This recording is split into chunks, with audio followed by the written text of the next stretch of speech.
ঘন উঠিল এড়ে বেগি কাহিকি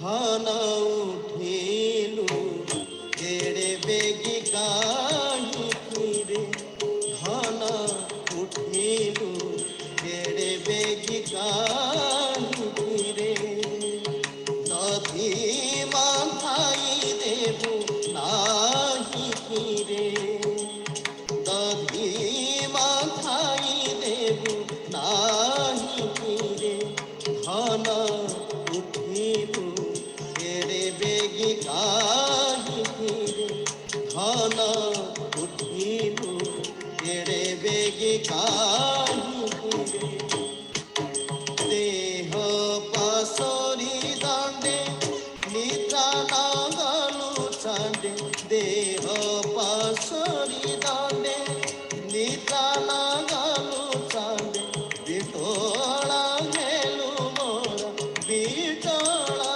হেলু মোরা আইকি রে ঘন উঠিলু এড়ে বেগি কাহিকি রে ঘন উঠিলু এড়ে বেগি কাহিকি খেলি বুড়া মতুলে পছে রাতি পাহিলে খেলি বুড়া মতুলে পছে রাতি পাহিলে শুয়াই দেবী গীত শুয়াই দেবী গীত গাইকি রে ঘন উঠিলু এড়ে বেগি কাহিকি রে ঘন উঠিলু এড়ে বেগি কাহিকি রে তুচ্ছা হাতটা খাই নাচুছু কাহি পাই তুচ্ছা হাতটা খাই নাচুছু কাহি পাই সুখী জীবন চাহা সুখী জীবন চাহা আইকি রে ঘন উঠিলু এড়ে বেগি কাহিকি রে ঘন উঠিলু এড়ে বেগি কাহিকি রে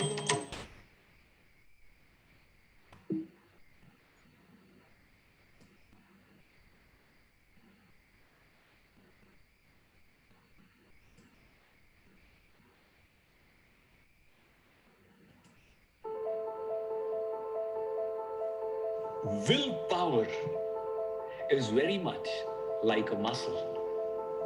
And like a muscle, it tends to get exhausted with use. However, just like the muscles, willpower can also be developed. That is the nature of this brain. If you apply it to math problems again and again, it becomes better at them. If somebody engages in juggling, that portion of the brain which is engaged in juggling tends to develop.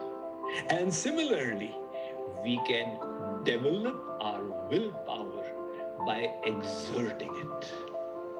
So a little bit of willpower exercise. Simple exercise, for example. The body says you need to scratch, but you desist. I will not. Now, it may seem like a small thing, but if you do it, you will discover that the willpower has started increasing. And an even more powerful way of developing the willpower. What is that? Meditation. What happens in meditation? You sit down to meditate. I will think of God, or whatever is the object of your meditation. And the mind says, no, I don't enjoy this. I would rather think of so and so. Now the intellect controls the mind. Hey, come back here. So every time the mind wants to wander off, you pull the mind back by exerting the muscle of self-control. What is the consequence? In 3 hours of meditation, you will find that your willpower has jumped many rungs. Try it and do it. And it is not even necessary that you succeed in your meditation. Because even if you are not succeeding, you are still exerting your willpower. You are every time practicing. That focus, that concentration is an application of your self control. And self control developed in one area of life will stand you in good stead in all the other areas. So endeavor to enhance this muscle of willpower through practices such as meditation.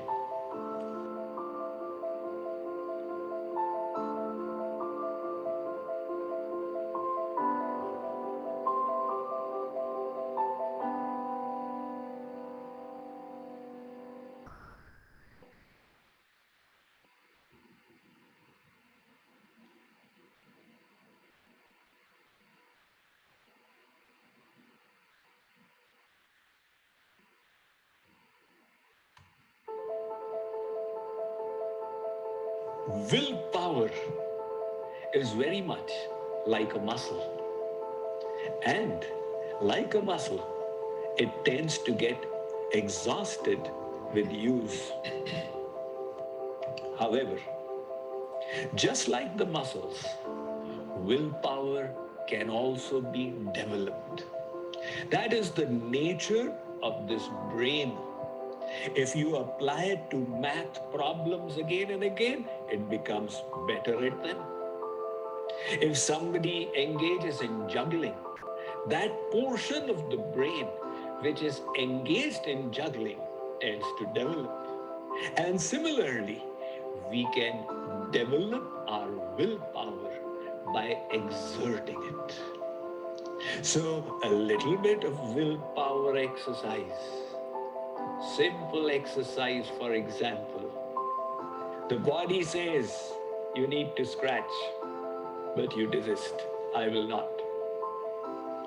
Now, it may seem like a small thing, but if you do it, you will discover that the willpower has started increasing. And an even more powerful way of developing the willpower. What is that? Meditation. What happens in meditation? You sit down to meditate. I will think of God, or whatever is the object of your meditation. And the mind says, no, I don't enjoy this. I would rather think of so and so. Now the intellect controls the mind. Hey, come back here. So every time the mind wants to wander off, you pull the mind back by exerting the muscle of self-control. What is the consequence?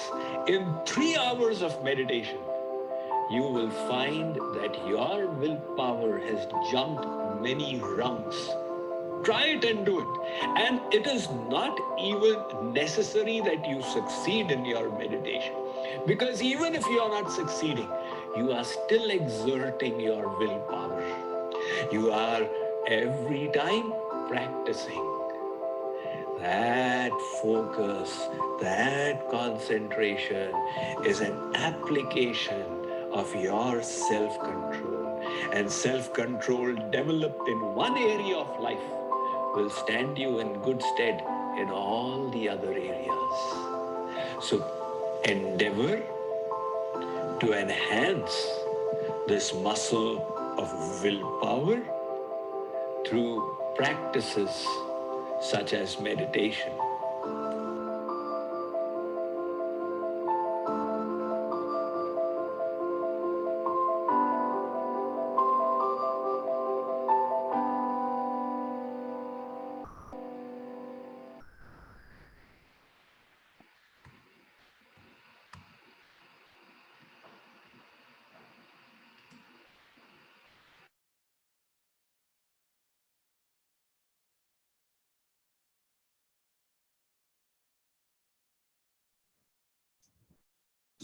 Right?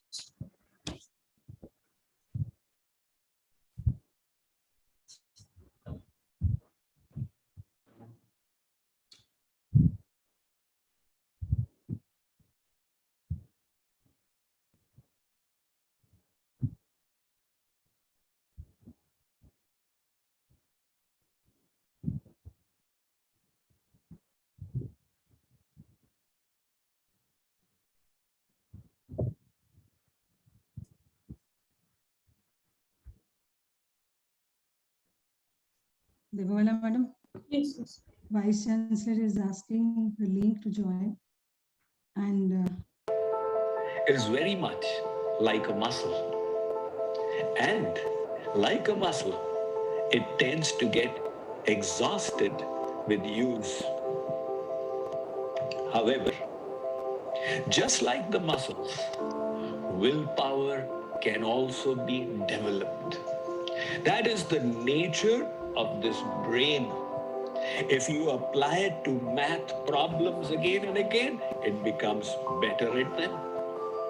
If somebody engages in juggling, that portion of the brain which is engaged in juggling tends to develop. And similarly, we can develop our willpower by exerting it. So, a little bit of willpower exercise. Simple exercise, for example. The body says you need to scratch, but you desist. I will not. Now, it may seem like a small thing, but if you do it, you will discover that the willpower has started increasing. And an even more powerful way of developing the willpower. What is that? Meditation. What happens in meditation? You sit down to meditate. I will think of God, or whatever is the object of your meditation. And the mind says, no, I don't enjoy this. I would rather think of so and so. Now the intellect controls the mind. Hey, come back here. So every time the mind wants to wander off, you pull the mind back by exerting the muscle of self-control. What is the consequence? In 3 hours of meditation, you will find that your willpower has jumped many rungs. Try it and do it. And it is not even necessary that you succeed in your meditation. Because even if you are not succeeding, you are still exerting your willpower. You are every time practicing. That focus, that concentration is an application of your self-control. And self-control developed in one area of life will stand you in good stead in all the other areas. So endeavor to enhance this muscle of willpower through practices such as meditation.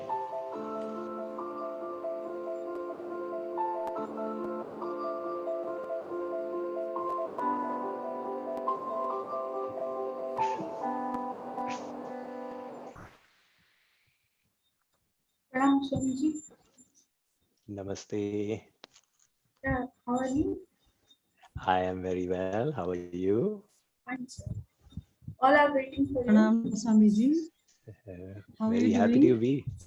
I'm all right. Very happy to join this wonderful program that you all have organized. We are extremely happy to see you and for being with us. Right. From last 1 year, we were trying to get you, and today the day is come. Okay. Finally arrived. I'm looking forward to interacting with everyone.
Our Honorable Vice Chancellor, Professor Aparajita Chaudhary, Madam, is already joined the session.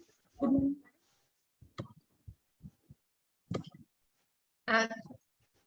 Pranam Guruji Namaste. and Namaste. How are you, Guruji? I am doing all right. Only thing is, I'm on the other side of the planet. I'm in Texas, USA right now. Okay, so the time is now it's a night. Yes, it is 10:30 at night. So good morning and good night. So I can only say both for Right. us. Good to have you. Your presence itself is a blessing to this university and this part of the state. So as you know, so we are really honored and blessed that you are Oh, here. You are here. The very present itself is giving us a very positive vibes. Thank you so much for oh. accepting our. Thank you. Thank you for arranging this wonderful program and for giving me the honor and privilege to speak to all of you. Thank It will you, sir. definitely be a great pleasure. Thank you so much. Your blessings, Guruji. Definitely. Shall we start? Yes, Devawala, you can start now. Good morning, Vishala. Good morning. Good morning, everyone. Today is 13th June, day 5 of our FDP, the last day. Today we are having many things, a long way to go. Just I am highlighting few things. In the first session, Swamiji is already here with us. We will take the first session. It will continue up to 10 o'clock, followed by, as it is, some techno cultural session and few feedbacks given by participants that will play. Then second session will be taken by Professor Namita Mohanty, Madam, followed by the self-assessment test that we've already planned, that knowledge we've gained throughout these 5 days that will be assessed. Then finally our valedictory session at 12 o'clock. So all these things to go, and during this we'll take 2-3 feedbacks for different sessions, online test, all these things. So stay tuned till the last moment. Don't quit the session and get the maximum benefit out of it. Now, without taking much time, I'd like to request Dr. Ajanta Naik, Madam, convener of this FDP, to kindly introduce Guruji Swamiji Mukundananda. Thank you, Devavala, Madam. Gurur Brahma, Gurur Vishnu, Gurur Deva, Maheshwara, Guru Sakshat Param Brahma, Tasmai Sri Gurave Namah. Good morning, everyone, and welcome to the first session of last day faculty development program. What a divine feeling it is this morning. Absolutely mesmerizing. The last day of faculty development program, and we all feel we are in the process of discovering elixir, the supreme delight of life. We are extremely touched by the presence of Swami Mukundananda ji in our platform, all the way from Texas, USA. Pranam Swamiji and welcome to our program. Thank you so much. Would you like me to start? Light, yes, a guide, sir. Go ahead. One. Okay, sir. A guiding light to illuminate the esoteric aspects of meditation. Swamiji needs no introduction as a world-renowned teacher of spirituality. But let us know more about him. A senior disciple of Jagadguru Sri Kripalaji Maharaj and an alumnus of IIT Delhi and IIM Kolkata, Swamiji has been in service to the society by preaching for past 30 years. He reveals the secrets of both Indian and Western scriptures with rigorous scientific logic applicable in the modern context. His illuminations through humorous stories and real-life examples stay with you long after you listen. In this way, he not only addresses all modern-day problems that plague the minds of many, but he also inspires people to practically incorporate timeless divine wisdom into their daily lives. Many have found solace as they read and related with his best-selling books, 7 mindsets for success, happiness, and fulfillment, the science of mind management, and 7 divine laws to awaken your best self. A multitude of other literary compositions by Swamiji include commentary of Bhagavad Gita, books on yoga, healthy diet, and many other books for youth and children. Swamiji logical lectures and practical advice marks his prominence even at Fortune 500 companies in US such as Google, Intel, Verizon, and Oracle. At various NGOs and non-profits such as United Nations, Defense Research and Development Organization, DRDO, Indian Railways, and at the top tier universities such as IITs, IIMs, MIT, Northwestern, Princeton, Stanford, and Yale. Over and above the preaching activity, Swamiji also heads a charitable medical hospital, naturopathy care and yoga center, university education and vocational training in Odisha. And we all are extremely delighted and excited to listen to you, Swamiji. So without further delay, I would like to request you to take over the session. And at the same time, I would like to request Dr. Sanjay Rao Sir to Department of Biochemistry to moderate the session. Over to you, Swamiji. Thank you so much for that very warm and affectionate introduction. I am feeling extremely delighted to have this opportunity to be a part of the Rama Devi Women's University FDP Faculty Development Program on the topic of stress management. When I accepted the invitation, I was scheduled to speak on the 26th of May, and I was very close to Bhubaneswar. I was in our ashram in Banki. And because of the cyclone, the program got postponed. In the meantime, I came to USA. So I'm here in Texas, and it is 10:30 at night. So if you find me slightly sleepy, I will apologize in advance. Let me start the PowerPoint.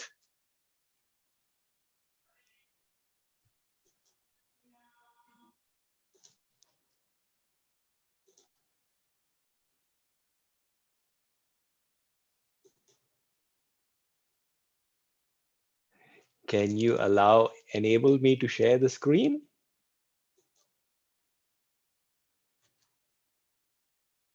So you are already there in page co-host.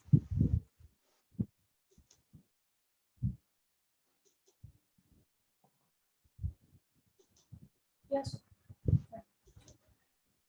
Okay.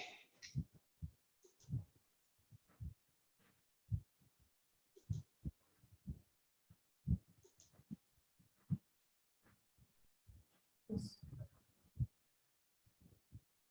All right.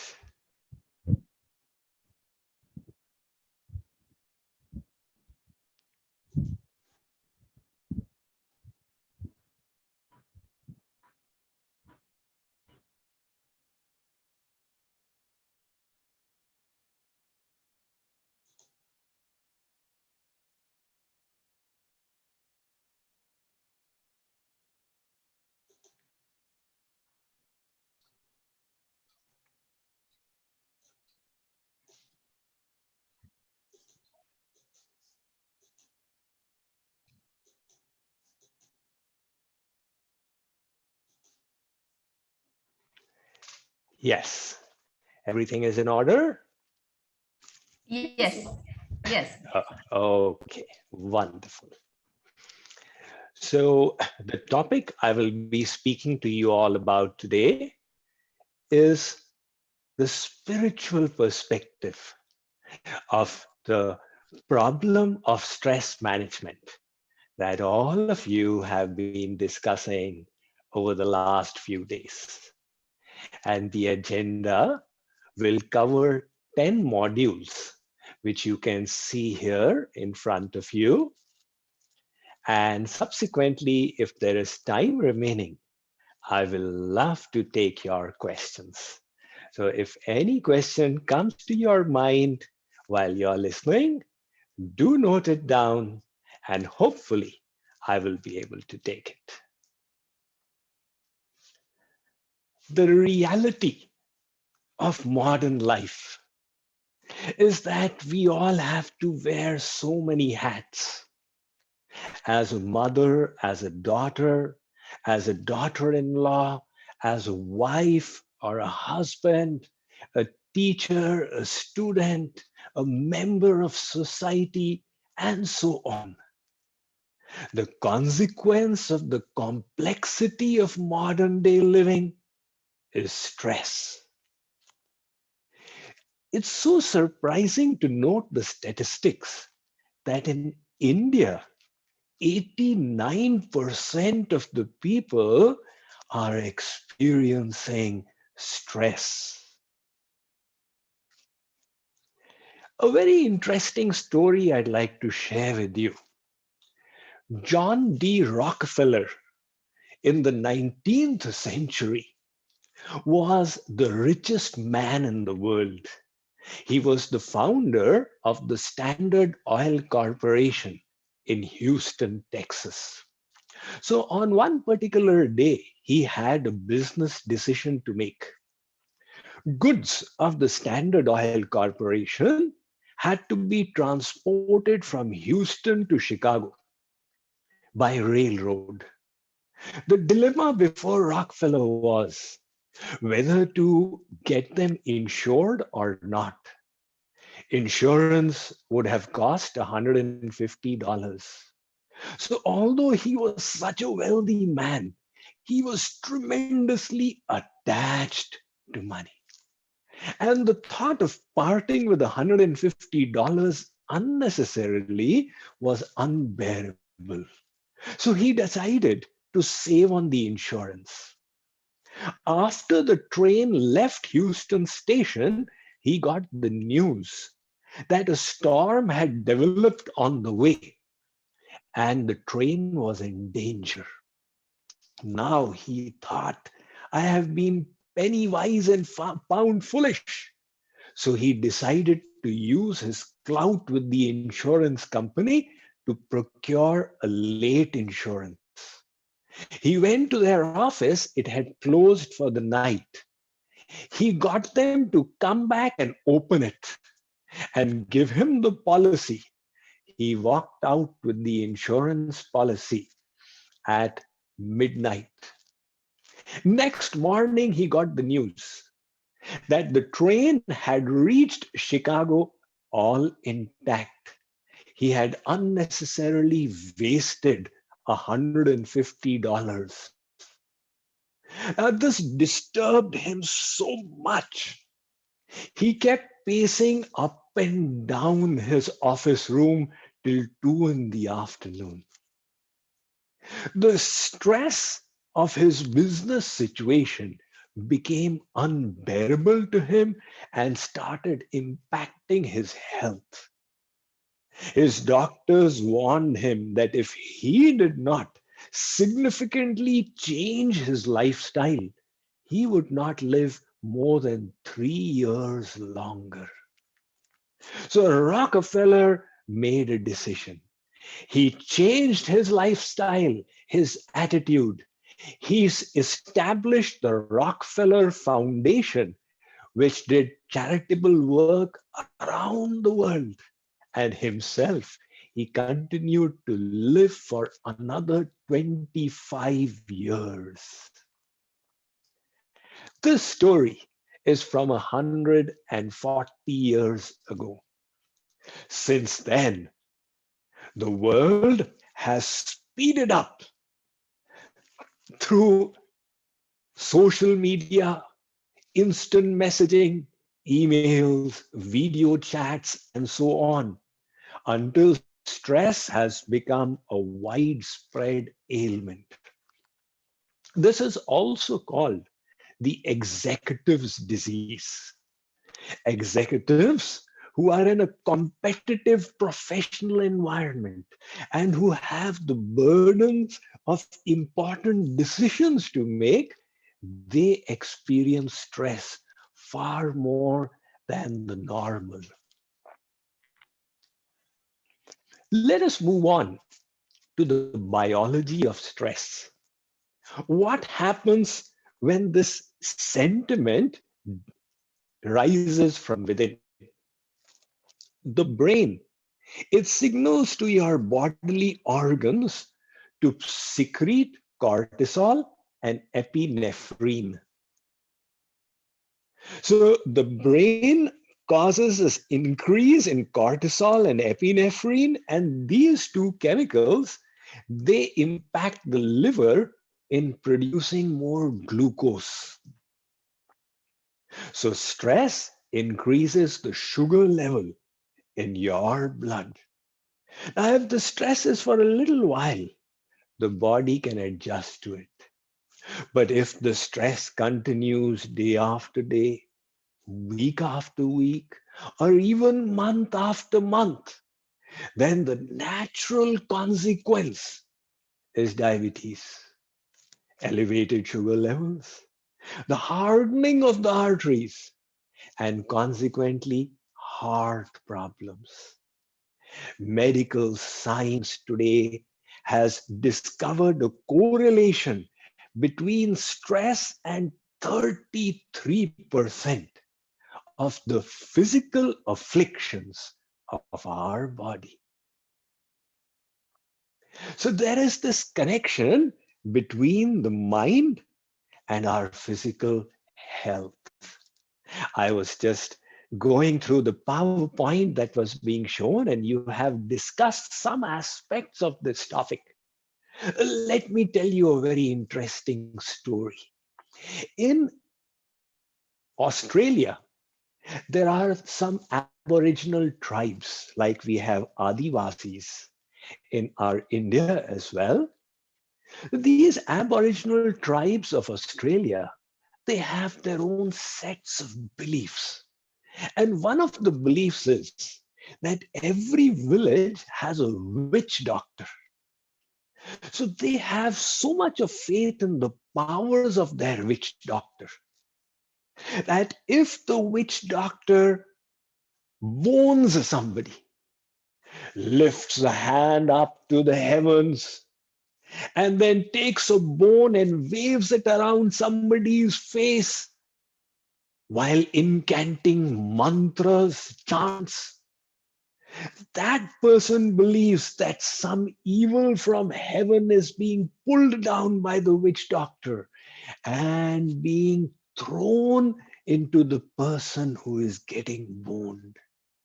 This belief is completely baseless, completely false. However, the person who believes it, what is the impact on him or her? That person says, I am getting boned by my witch doctor. Now I cannot live. The belief causes the organs in the body to shut down. Within a few minutes, that person has fallen to the ground and is gasping for breath. And within a few hours, that person has passed away. Unfortunate as it may seem, it is the reality. The thoughts, the emotions that we harbor, they do impact our health. That is why in medical science, we have got a term called psychosomatic illnesses. Physical illnesses have got psychological reasons. If you are always stressed, you become vulnerable to ulcers, to irritable bowel syndrome, to blood pressure, psoriasis of the skin, heart diseases, and so on and so forth. So why does this stress impact your health? Since I have lectured on this topic many times in the past. I have done a little background study on this. So, the first scientist to study this phenomenon of stress was a gentleman called Walter Cannon. And in 1930, he propounded his famous theory called fight or flight response. He postulated that when an animal is attacked by another and the animal experiences a threat to life, then the body and mind respond with some physiological changes. First of all, the heart starts pounding louder to push blood into the muscles. The blood pressure increases, and more oxygen and sugar are supplied to the muscles for stronger work. And the body breaks into a sweat to cool down the muscles. And the mind gets riveted on the object of the threat. So this is the physiological response of the body to a threat to life. This enables the creature to do one of two things: either fight for its life, and if the threat is far bigger, then take flight or run away. Now, this animalistic response exists in human beings as well. When we feel stressed out, our body responds in exactly the same manner. Our heart starts pounding. There is more oxygen and sugar in the muscles.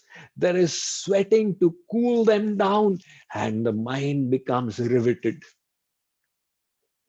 Now, the threat to human beings is not of life.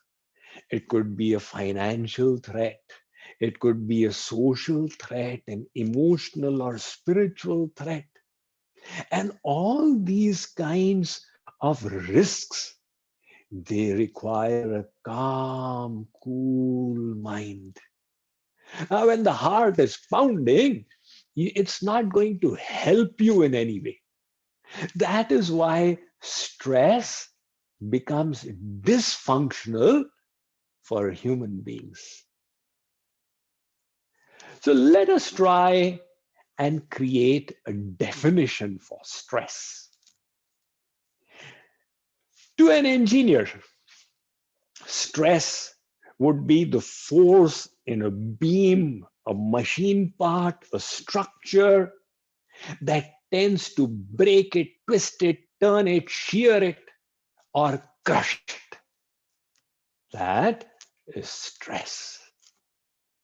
Now, we human beings, we also experience stress in our emotional personality.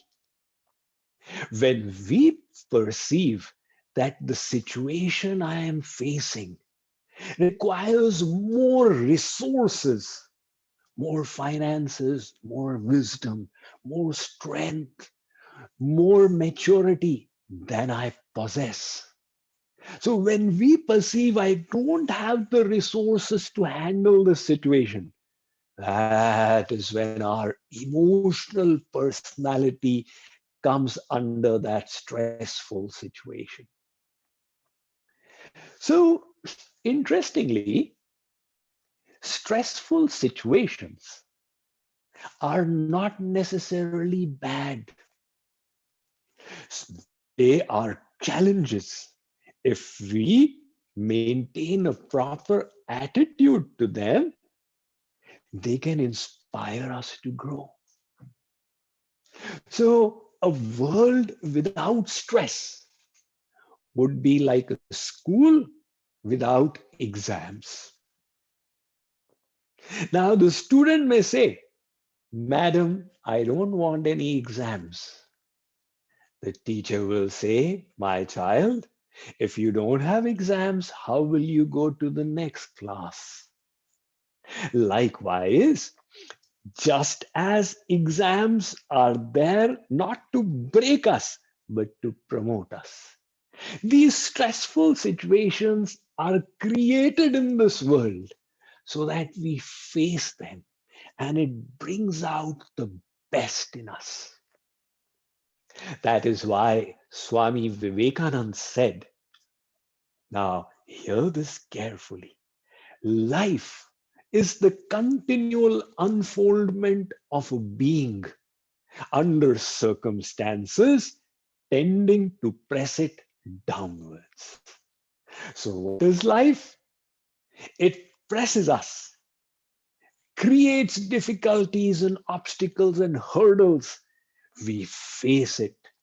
And in facing it, we grow in our abilities, our skills, our wisdom, and our knowledge. So the important thing then is not to avoid the stressful situation, but to learn to handle it with calm and peace. What are some of the various stressors that we face? And what is the solution to them? So at work, these would be some of the stresses. When people have unrealistic expectations from you, you will get stressed. Or you have unrealistic expectations from yourself. I will be a topper. And if you don't possess that kind of ability, you will experience that challenge. Sometimes the environment in which you are working, when there are conflicts, when there is harsh behavior, when nobody is willing to listen to you, that situation becomes the cause for stress. Or the job that you do doesn't make you happy. Consequently, you could be in anxiety. Sometimes the job is so intense. You have so much of work to do that it stresses you out. So the causes could be so many. What are the solutions? Here is one simple one. Organize your work. Say, I've got so many things to do. Never mind. Just take it easy. Put it down on a piece of paper. 1, 2, 3, 4, 5. So this is what I have before me. All right. Take the first one. Done. Take the second one. Done. This is the power of using things like to-do lists to organize yourself. If you don't use a to-do list, I would strongly recommend you start using it from today. Here's another one. Avoid multitasking. Now, when I was a student, there was not much scope for multitasking because there was no internet, there was no social media or mobiles. So how do you multitask? You have the book in front of you and you read. But now you have the mobile on one side, you have one screen, second screen, third screen. So if you can just focus on one thing at a time, you will find the mind growing in calm and peace. This is another important solution. Don't try to be a perfectionist. To think of being a perfectionist becomes an obsession. And then a little mistake stresses you out. Let's take a look at Steve Jobs, who changed the lifestyle of all of us through the technology that he popularized. The founder of Apple, he says, some mistakes will be made along the way. One of the most successful entrepreneurs of the world, He's saying mistakes will be made. That's good because some decisions are being made along the way. We will find the mistakes and fix them. So rather than chasing perfection, chase excellence. Excellence means I strive to do the best that I can, even though there are many mistakes in it.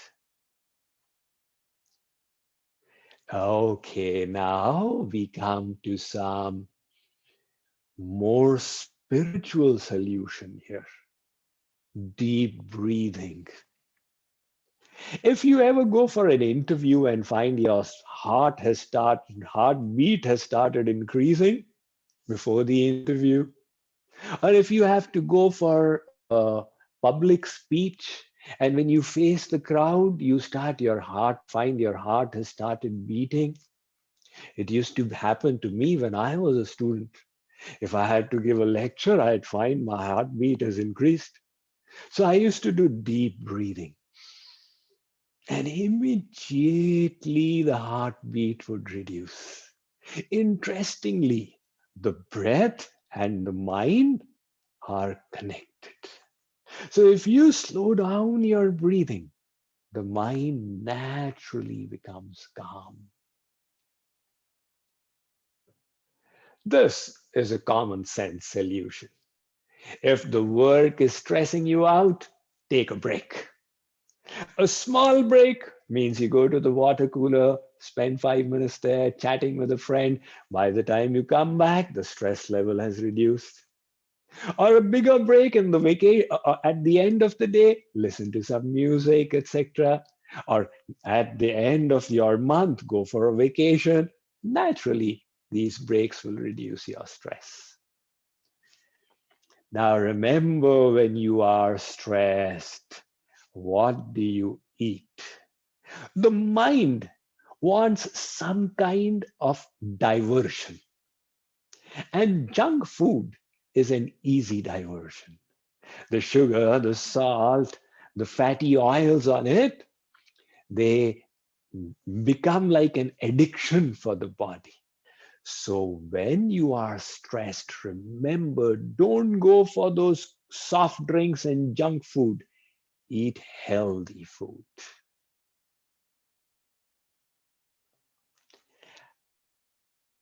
However,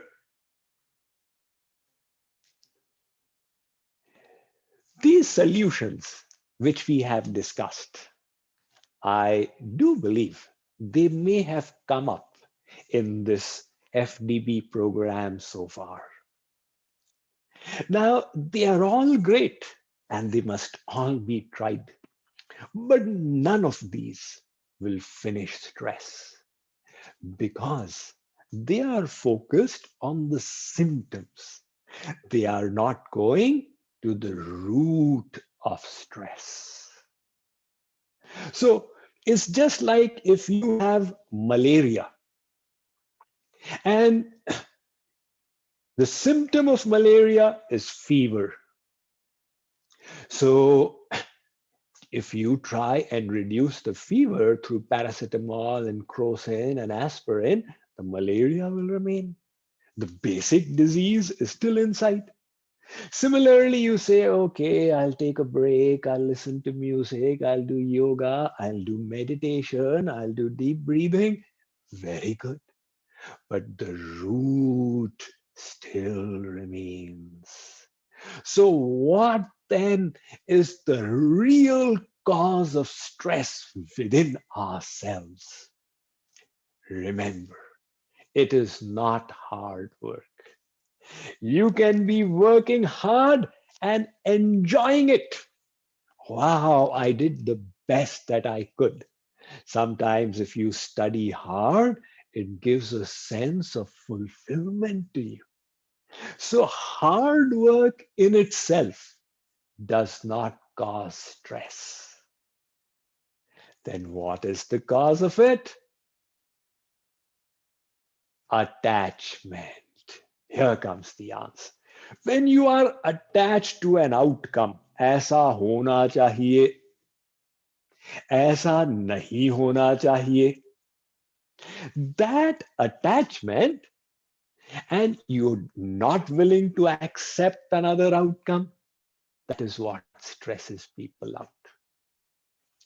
Students come and ask me, Swamiji, my entrance exam is coming up in after 3 months and I'm really stressed.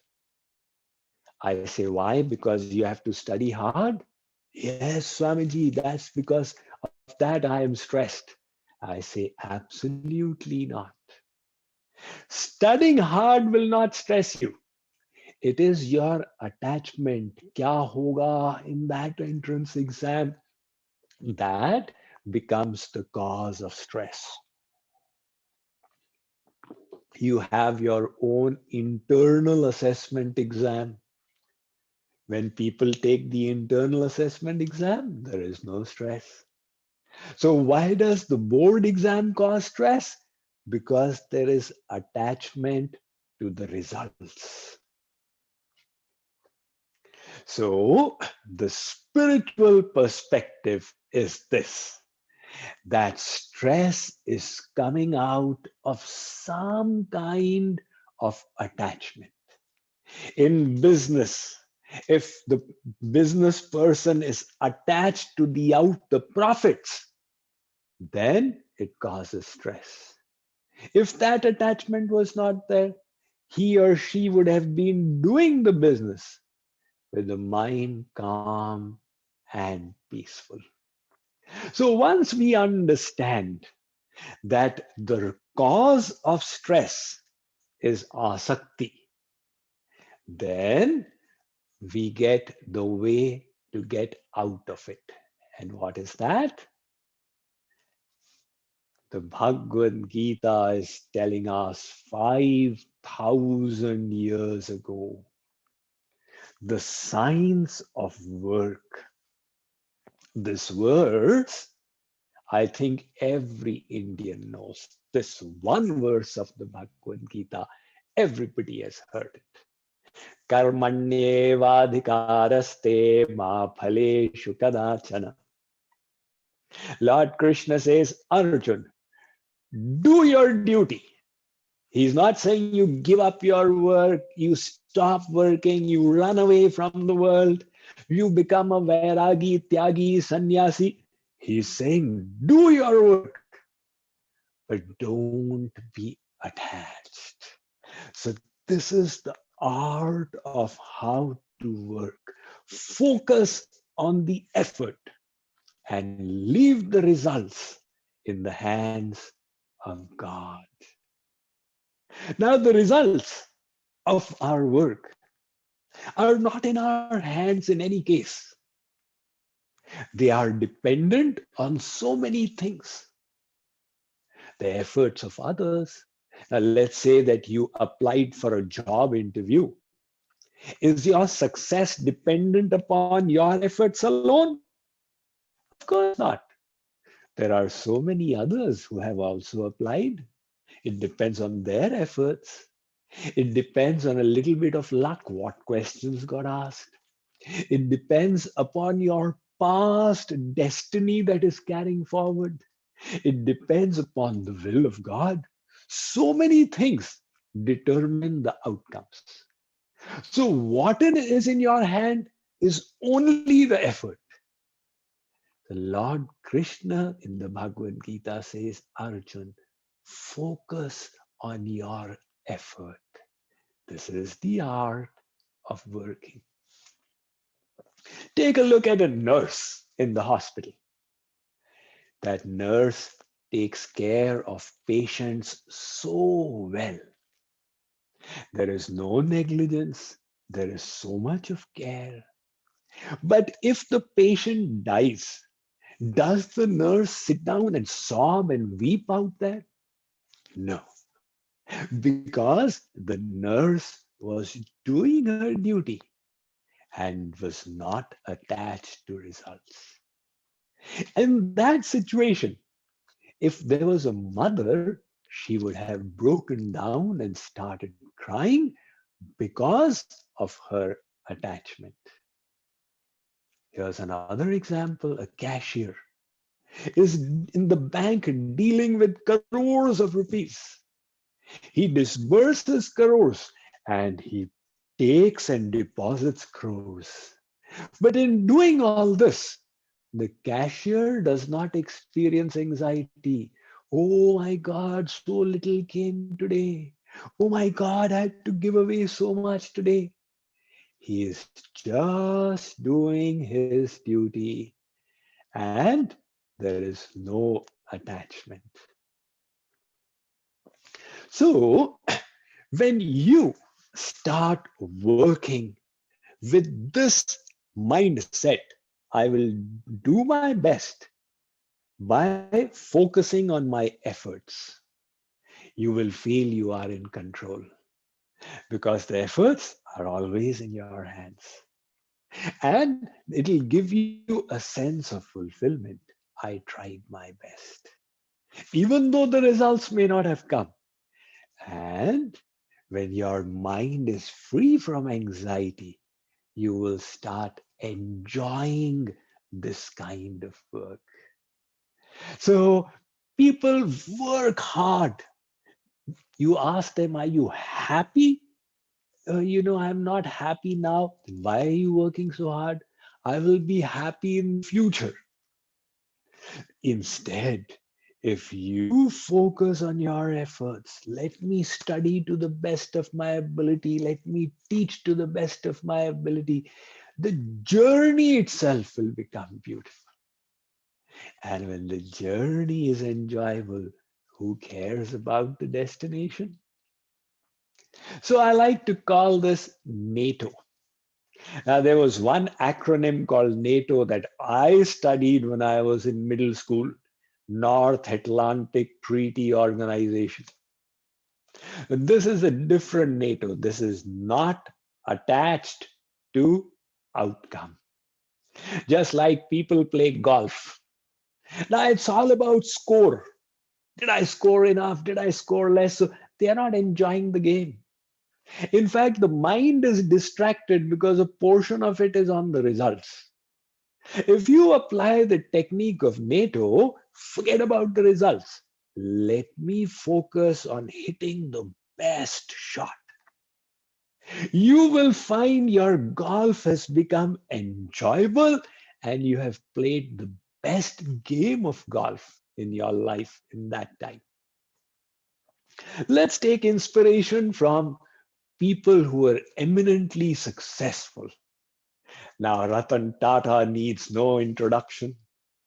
People like him, they worked.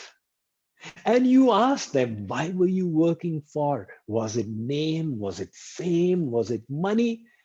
They said, no, these were all byproducts. We worked because we found it meaningful. We found it enjoyable.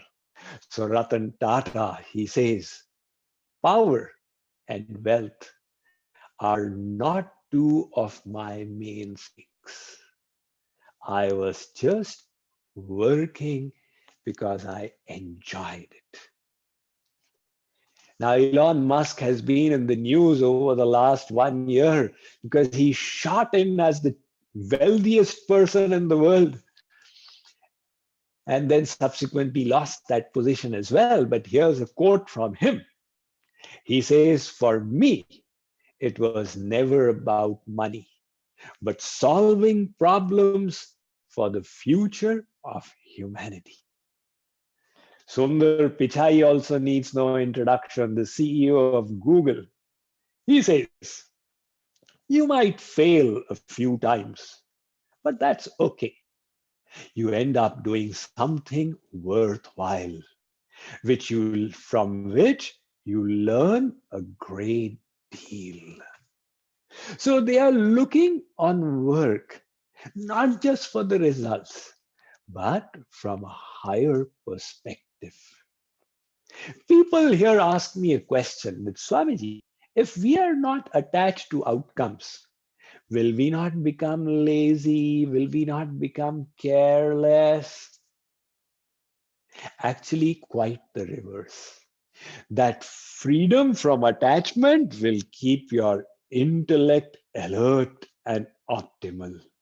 That free intellect will make you work even more effectively. And when you are calm and peaceful, you will find your efficiency has increased.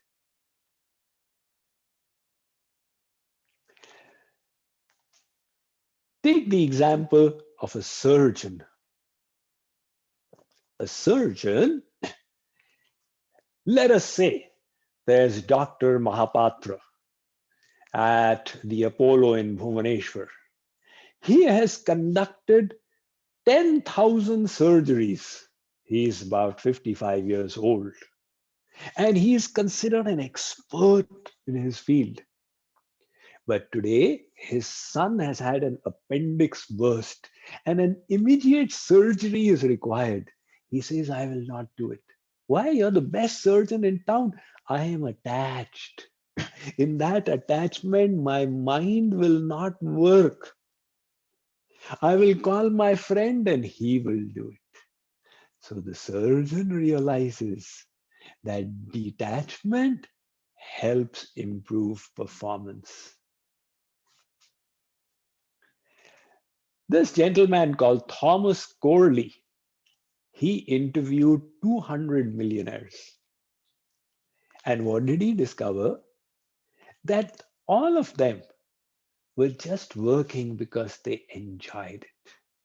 The results, they were not so attached to them.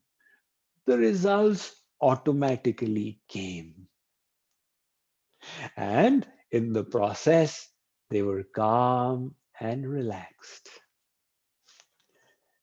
So coming to the conclusion of this talk now, once we realize that becoming detached from outcomes is helpful, now what to do?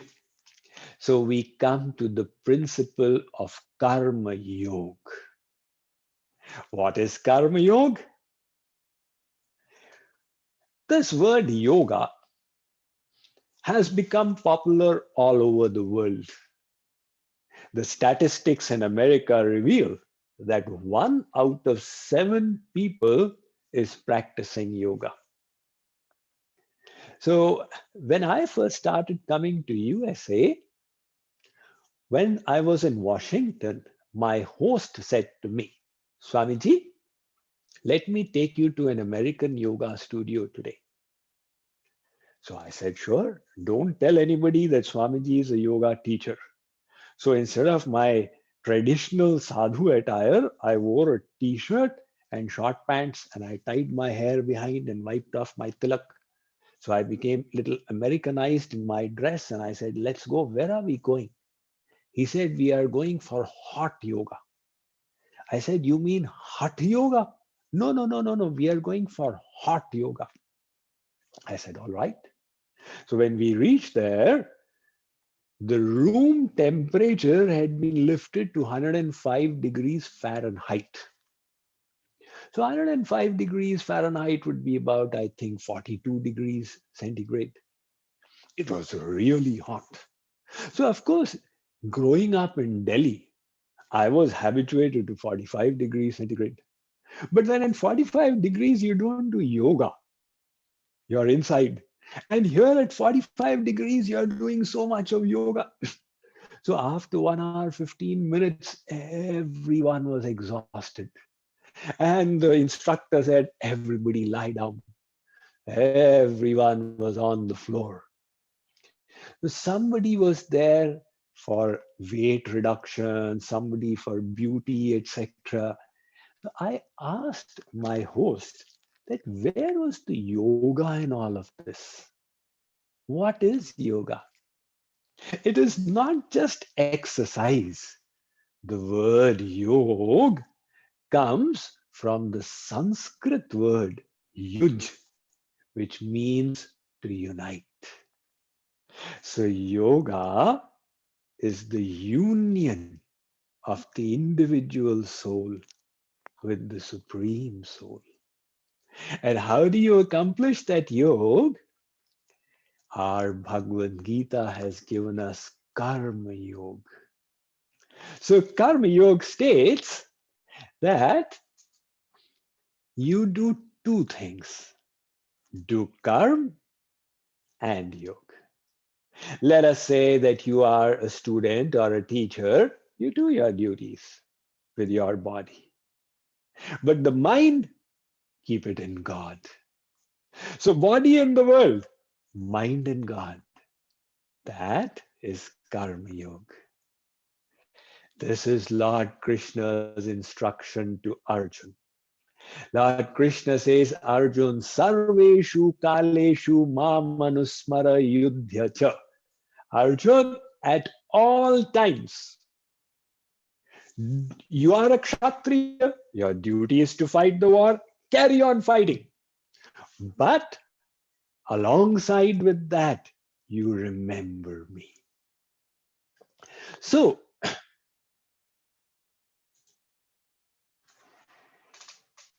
Karma Yoga does not teach us to give up our duties and go into the jungle. In fact, that is what Arjun wanted to do. But Lord Krishna said, no, Arjun, you carry on. If you are in household life, Grihastha, you do all your duties, but keep the mind in God.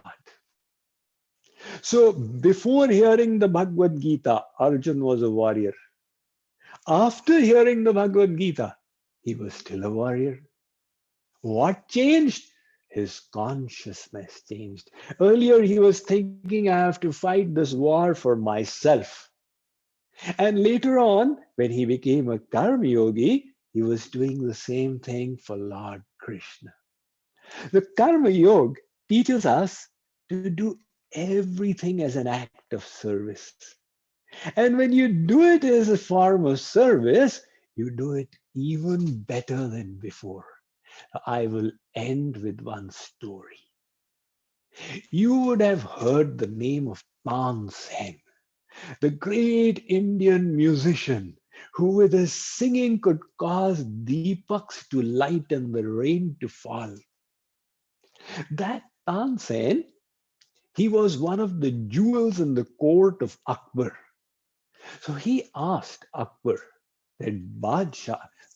Akbar asked him, Tansen, you sing so well. Who is your guru? Tansen said, Huzur, my guru is Swami Haridas. There used to be a sannyasi living in Vrindavan called Swami Haridas. So Akbar said, call him over to my court. Huzur, he is a renunciant. He will not come. For him, a king and a beggar are alike. If you want his darshan, you have to go to Vrindavan. Akbar agreed. He changed his dress to a commoner and he accompanied Tansen. They reached the hut where Swami Haridas used to do his sadhana. Now, how to ask Guruji that please sing something? So Tansen took the Tanpura and started singing and deliberately making mistakes. Finally, with the desire to teach his disciple, Swami Haridas took the Tanpura and he started singing, my child, it's not like this. This is how you do it. When Akbar heard Swami Haridas, his ears opened up. And later on, when they were returning, he said, Tansen, how come you cannot sing as well as your guru can sing? Earlier, he was saying, you sing so well, who can your guru be? Now he has heard the guru and he says, why can't you sing like your guru? Tansen gave an illuminating answer. He said, Huzur, the answer should have been obvious to you. I am singing for the king of Hindustan, who is yourself. Gurudev is singing for the king of the world, who is God. The motivation that he has, how can I replicate? So when you become a karma yogi, you do every act in the service of God. So you are detached from the results. You are performing optimally. And because the mind is in God, the mind gets purified. That calm, krodh, lobh, moh, they all start going away. And finally, when the mind is pure and clean, then stress gets finished from the root of it. So this is the spiritual perspective of stress. And I had promised some little time for questions.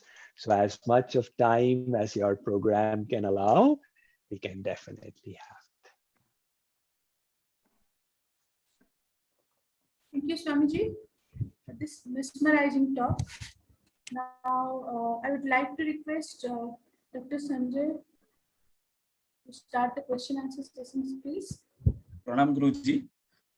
I would like to express my heartfelt gratitude to Swami Mukundananda ji for your excellent deliberation. It's mesmerizing. It's a vibrant morning atmosphere about the spiritual approach to stress management on the last day of this morning session. For your sharing your spiritual words to all the participants. I'm sure or all the participants of this FDP or are motivated by your illuminating instances and evidences you brought in Swamiji. And we are today fortunate to listen your presentation. I think this is the need of our hour. So from the morning, Thank from you the so much beginning, for your kind words. yes, Swamiji, from the beginning, we had discussed, Swamiji, how in this 21st century, the digitalization that causes the stress and leads to stress to many health problems. So besides the biology behind the stress we discussed, the work related to stressors and many more. It's very difficult for me to explain. And at the end, you come to the solution to overcome the stress by deep breathing, by meditation, taking break, healthy snacks. Of course, the interesting part is doing hard work. From Bhagavad Gita also, you have focused on doing our duty and leave the results to God. And कोशिश करेंगे भी, कर्म योग करेंगे, and we'll have to attach our God. So we have a lot of questions, Swamiji, and I am going very few questions. So at the end, as it's a women university, so it's a women related questions from Dr. Sonanya Kandle. So she's trying to ask, women try not to do multitask, but in reality, it is just too difficult to do. If we don't do multitask, can you please guide us? Yes. Thank you for your question. Naturally, as a woman, you have so many responsibilities. In fact, men have it easy because in the Indian culture, they are still not taking care of the home. They're leaving it to the woman. So in the West, things have gotten corrected, but the Indian culture, it's still like that. So the woman is a professional, she's a mother, she's a wife, she's the homemaker.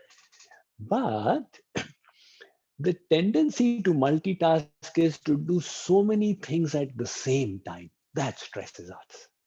Instead of that, whatever work we are doing, do it with complete attention. When that is over, then do the next work. When it is over, then do the next work.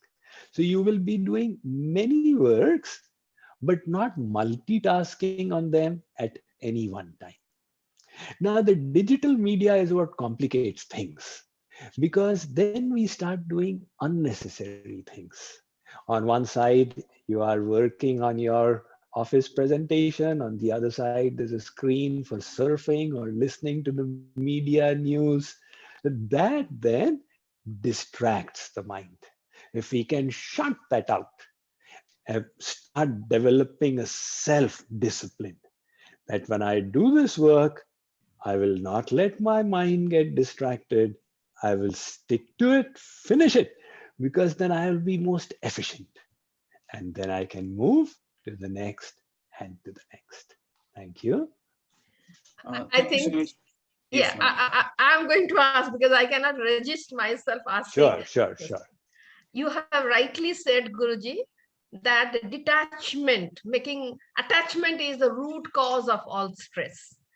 But as a human being, as a family person, and the work-related things, so to how to make this make the detachment, whether from the people, from the situation, from the work-related thing. So how to, in a day-to-day life, how to practice it to have a detachment in our life so that stress can be reduced.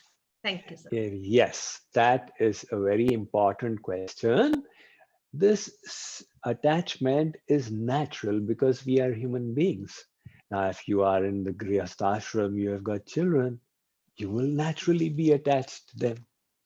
So, but that attachment is the cause of stress. One lady came to me and she said, Swamiji, I am so disturbed. So I said, why are you disturbed? Because of your children? She said, Swamiji, how did you come to know? I said, I am counseling people for 40 years. I know why people get stressed. She said, yes, Swamiji, my 2 children at home, there's so much of stress in raising them. I said, what do you do? She said, I am a teacher. So I said, how many children do you teach? She said, 40 children. I said, you take care of 40 children and you don't feel stressed. Are you a bad teacher? No, I got state award. That means to 40 children, you are doing your duty and no stress because there is no attachment. And 2 children at home are stressing you because of the attachment. So, how to get rid of this attachment? We will need divine knowledge. If we think this is all mine and this is the cause of my happiness, we cannot avoid attachment. But spiritual knowledge teaches us that none of this is mine. One day I will leave them all and go away. So the children are not my children, they are children of God. I am only the caretaker, like the nurse is taking care of the patient, like the teacher is taking care of the student. So on one hand, the teacher is able to do detached work. On the other hand, the same teacher at home is attached. So if we keep this perspective that this is all God's, then that slowly the detachment will come. And the second thing is you transfer it. Okay, remove the attachment from family, from position, from wealth, from house, and put the attachment in God. So that becomes karma yoga. Mind in God and body in the world. Thank you. It is a wonderful explanation. Thank you so Thank you, much. Swami. It's a motivational session. So can I come to the next question? So it's a question from Anushka Tyagi. So she's asking, we have to regret for our decision taken in the past. What to do in such type of situation? Yes. So this regret, oh, I made a mistake. Now, I raised one point about being a perfectionist. If you are a perfectionist, you will say, I have to be perfect. And when you find you made a mistake, you will be extremely disturbed. So it is good to feel bad about our mistakes. But if feeling bad pulls us down, now I can never rise again, now I have got a complex, now I have become depressed, it's not going to help you. So if you feel bad, oh my God, I made a mistake, next time I'll try my best not to do this mistake. Then that remorse, that sense of repentance will lift you up. So don't be too strict on yourself. Our Vedas say that this soul has been in Maya since endless lifetimes. In endless lifetimes, we have made so many mistakes. In this life itself, the mind is not under control. Sometimes it is angry, sometimes it is desirous, sometimes it is greedy. So this Mayadheen soul, if it makes a mistake, what is surprising? So be lenient upon yourself and feel repentance, but use it as a tool to push yourself forward. Okay, I fell down. Next time, no more. Oh my God, I fell down again. Next time, no more. That is the way to progress. Thank you, Swamiji. So it's a question regarding educational curriculum. So it's from Mr. Sanjay Misra. So if stress is so harmful for individual, then why we are not taught how to handle it in our school or educational curriculum? Because our education system only teaches us how to earn money and that it is. So can you please elaborate us?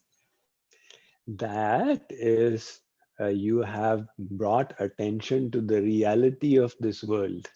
Not only India, but the reality of the world, where the education system is so designed to make you an engineer, doctor, advocate, so that you can earn money.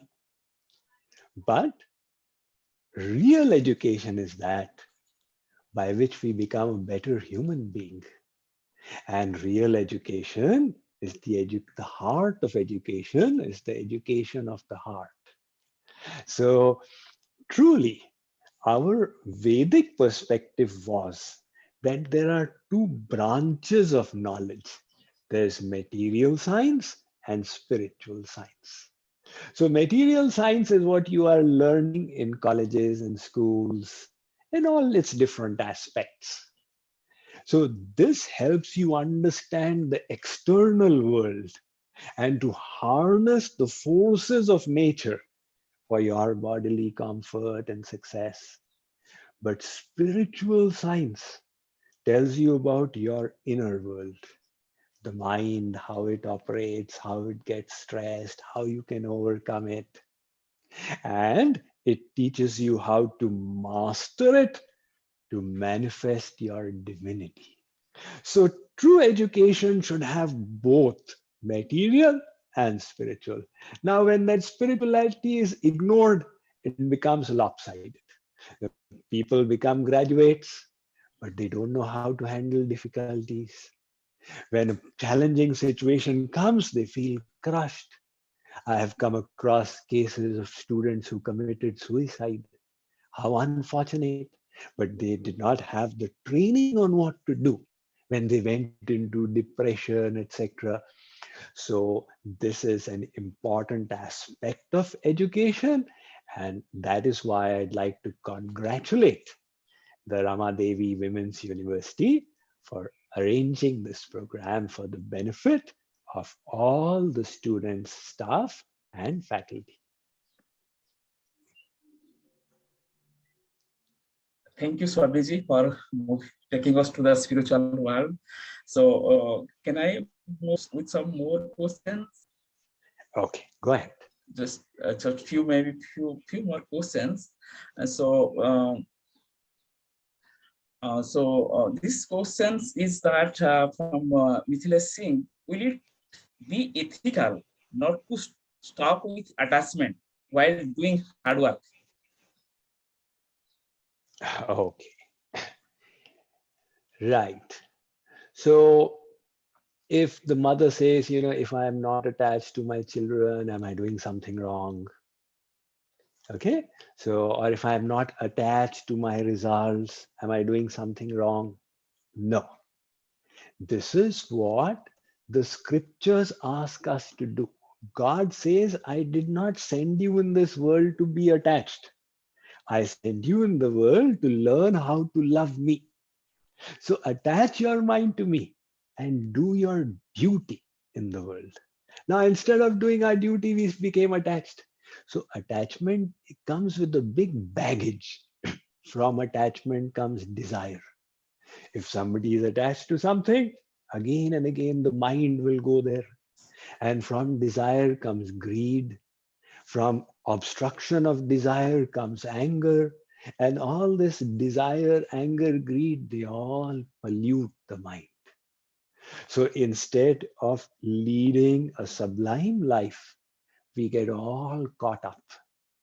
If we can follow the karma yoga, which the Gita is saying.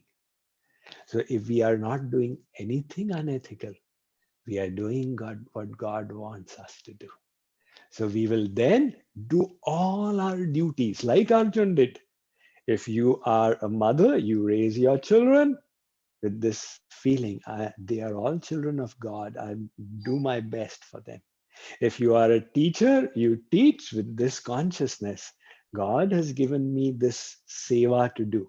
I will do my best for the sake of the students. If you are a student, you think, okay, it is my duty. God has blessed me with the chance to learn. Let me learn the maximum so that in future I can serve with the help of this. So in fact, with detachment and karma yoga, we are actually following the ethics of God. Thank you, Swami, for your all beautiful solution. And so everybody say they must be in the cool and calm life. Thank you. Over to Ajanta Madam. Swamiji, thank you is a small word to express our deepest gratitude to you. Your holiness has blessed all of us and this university today. We bow to you, Master, for your commitment and conviction to support this faculty development program despite nature's fury and your travel plans. This will always be carved out in the golden history of Rama Devi Women's University. We would like to sign off with your blessings. And I know it's very late on the other side of the planet. So good night, Swamiji, and have a sound sleep. Thank you so much. Once again, I'd like to express my sincere gratitude to the Rama Devi Women's University, all the faculty present, staff, and students for having given me this opportunity to serve you all with the wisdom, the ancient wisdom of our scriptures. And it was such a pleasure to speak to all of you. May God bless all of you in your life, in your work, and in your efforts. Namaste to all of you. Pranam, Swamiji.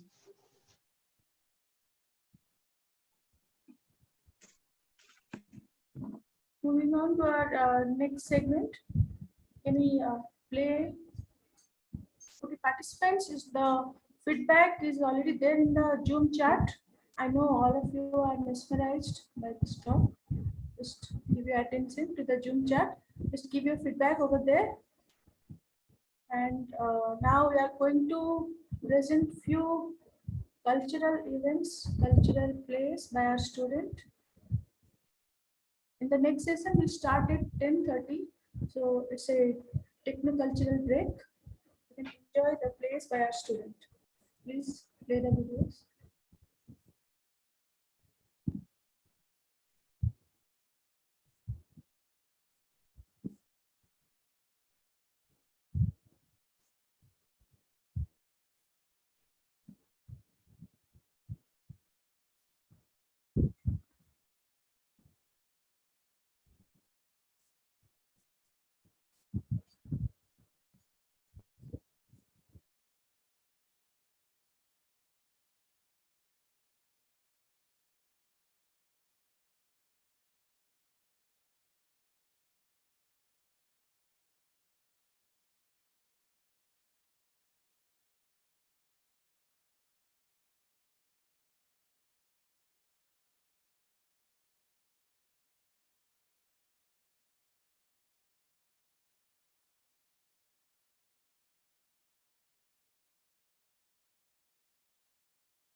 नैना तेरे कजरारे हैं, नैनों पे हम दिल हारे हैं, अनजाने तेरे नैनों ने वादे किए कई सारे हैं, सांसों की मदद चले दोस गए पर से गसावन, पर से गसावन झूम झूम के दो दिल ऐसे मिलेंगे, आओगे जब तुम हो साजना, अंगना फूल के देंगे।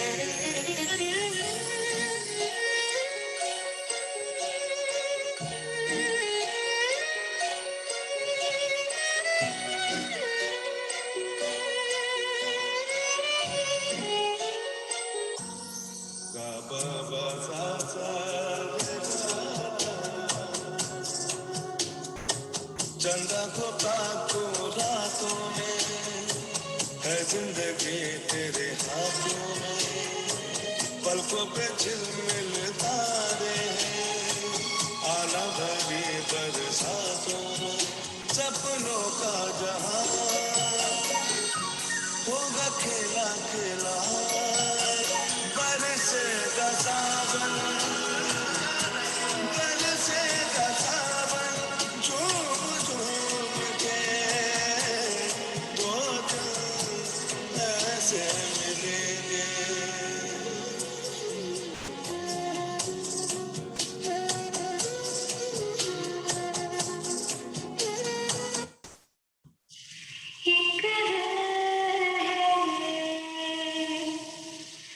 एक जान है, दोनों तुझ पे, दोनों तुझ पे कुर्बान है, एक मैं हूँ, एक ईमान है, दोनों तुझ पे, हाँ तुझ पे, दोनों तुझ पे कुर्बान है, एक है, एक जान है, दोनों तुझ पे, हाँ तुझ पे, दोनों तुझ पे कुर्बान है, मेरे इश्क के हर मकाम में, हर सभा में, हर सांव में एक रुतबा है, एक सवाल है, दोनों तुझ पे, हाँ तुझ पे, दोनों तुझ पे, हाँ तुझ पे, दोनों तुझ पे कुर्बान है, एक दिल है, एक जान है।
Good morning.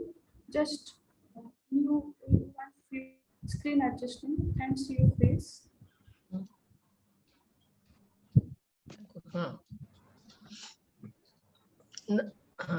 Namita madam te कहि दियो screen adjustment पे phone करी न कहि दियो. Madam namaskar, good morning. Namita madam, good morning. से बोलते unmute करना है, mute करचंती ना, unmute करिया. Unmute अच्छी unmute अच्छी but नहीं. पे mute कर ले. Yeah, madam, you have to unmute yourself, please.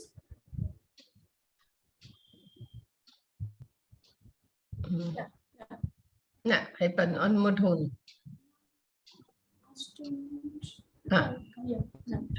Madam, good morning. Madam, thank सुबह जाओ. Namita madam सुना जाओ जी. Hello. तो आपन को वॉइस पूरा हां हेलो हां एबे सुबह मैडम मते सुबु छी okay welcome to the FDP. Okay, so Devi marriage आपन देखिली बहुत भल लागिला. Thank you so much madam.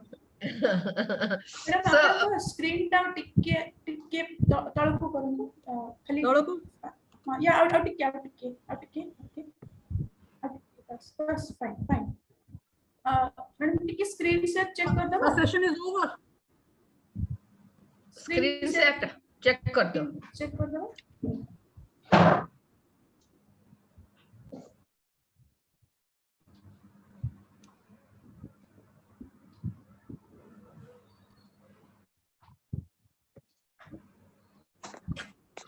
Madam भलो अछंती. Good. How are you? Good. You're better. Voice टा बता टिके ब्रेक होउची. टिके आपन का voice टा टिके ब्रेक होउची. I'm just checking. टिके इंटरनेट टिके फ्लक्चुएट. हां इंटरनेट रा टिके रोची. इंटरनेट टिके आमे सब वीडियो ऑफ करी देले that will be stable. Okay, आमे वीडियो ऑफ करी दोउचू so that मैडम को टिके visible रहइबो. Speaker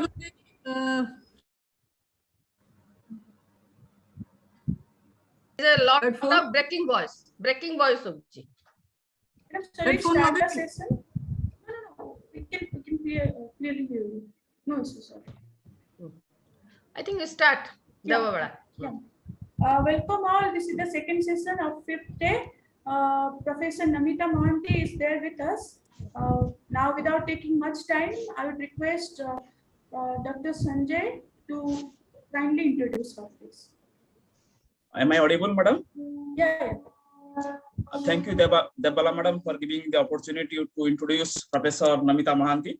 Professor Namita Mohanty, an eminent academician and a researcher, taught psychology for nearly 4 decades in the Department of Psychology and other premier government colleges in Odisha. She is a city-based counselor, strongly believes in helping out people in crisis by providing social, emotional care to deal with the critical life situation and overcoming them. She was the head Department of Psychology, Utkal University, Bhubaneswar, and was posted in BJP College, Rama Devi Women's College, Solabala, and Gangadhar Meher, and Revensa. She graduated from BJP College, completed her master's as well as MPhil from Utkal University, and was awarded PhD from JNU, New Delhi. To her credit, she has published 6 books, 5 handbooks in psychology, and nearly 70 papers in reputed national and international journals. She was the honorary director for more than a decade at the Learning Clinic, Srinagar, founded by Professor J.P. Das, the psychologist, and Edmonton, Canada. She has traveled extensively in UK and USA. She has just completed her tenure as an honorable member of Odisha Public Service Commission at Cuttack, and at present, she is a member of the syndicate at Rama Devi Women's University. Professor Mohanty is a poet and writes both in English and Odia. 3 of her poetry books, 2 in English and 1 in Odia, are to be released shortly. She works for the disadvantaged women, the learning disabled children, the tribals, and the elderly population of Odisha. She was also the coordinator of National Service Scheme, Utkal University, and a dedicated social worker. With this, I would like to stop my introduction. There's many more to say, and over to Devala Madam. It's now, I request Namita Madam to start it up, please. At the outset, I would like to thank Dr. given a very nice introduction about me.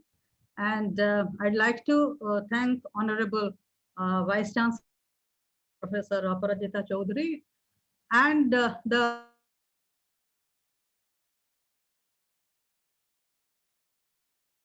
coordinators of the Swine. I have planned out my presentation in a particular fashion. I would like to talk a little about the stress. I'd like to give you several examples from day to day.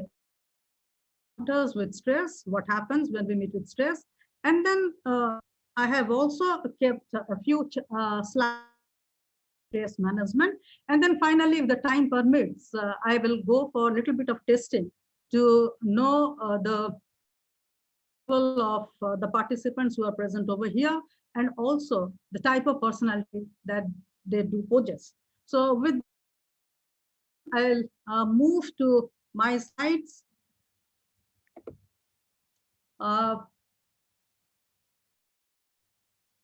Before I go to the typical information about stress, the stress,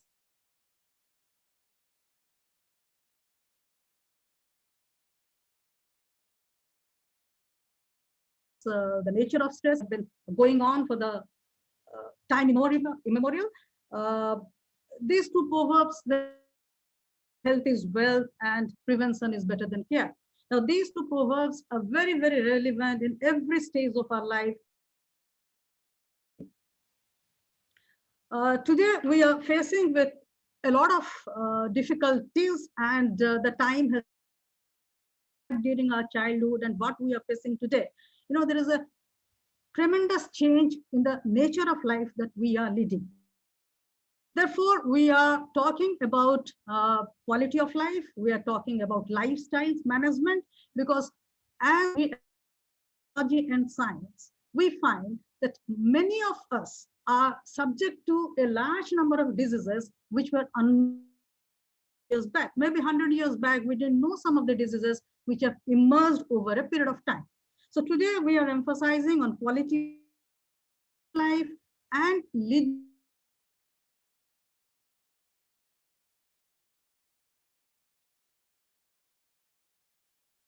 a happy, meaningful wellness. In psychology, we study about abnormal psychology. We study about the different mental illnesses and the treatment. But new branches of psychology have come up, like the positive psychology, the counseling psychology, and the psychology of understanding human nature, human personality. So it has grown over a period of time and so with the knowledge in all these subjects, the knowledge in all these branches of psychology, we are in a much understand human behavior. We are in a much better position to control human behavior and to modify human behavior. About health, we talk about mental health and physical health. In psychology, we are talking only about mental health. Now, where there is an amalgamation of physical health, mental health, and also spiritual health, where we are taking into consideration all these different aspects of health, and we emphasize, we emphasize that human beings should have well-being and should enjoy the life on earth. Now, I like to tell you about the body and mind relationship, because in psychology we always say that it's the mind. Some say it is the body which influences mind, but these two are interconnected. We have to take care of the body and we have to take care of the mind. Time we have realized that we have to nourish both body and mind to attain the objectives of life, the goals of life. It is a peace in life. So that has become possible over a period of time with a large number of research findings, experimental studies, a much comfortable position to study human behavior, to predict human behavior, and to bring sizable, important changes in human behavior.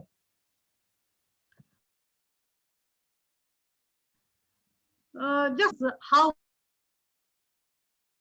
we are living different types of stresses. We are worried about health, we are worried about the financial debts that we incur, we are worried about the responsibilities that we are assigned in the workplace, we are worried about the financial management, expectations, and a large number of things. So when all these factors work on us, obviously as human beings, we have a capacity to tolerate the uncertainties of life, the difficulties that we, so living with stress is a big challenge before all of us. And what is much more important is what happens when we encounter with the stresses and how to learn to adapt or to live with the stresses without damaging sick health of the human beings, mental and physical health.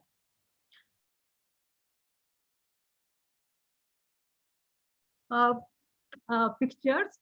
In the middle, you are there as a human being. The face of a human being is there. On one side, you have assignments, engagements. On the right-hand side, you have the heart, which stands for relationship. And then next to it is so time factor, your relationship, your difficulties in life, all of them together. You in such a way that you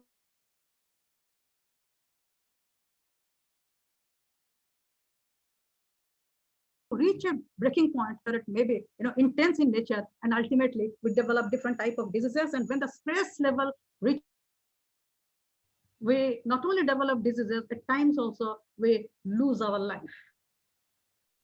Now, so that I have just shown you, so the pressures go on accumulating, and if it exceeds our capacity to make with this stress, become helpless and we succumb to the stress and develop different kinds of diseases. Now, we go from time to time as the stress accumulates, and at a particular point of time, we find that good to deal with the stresses and we disintegrate. The stress has been defined as a concept, as a multifaceted process, or some of us will say it is a condition, it is a state of mind, it is a state of the body, reaction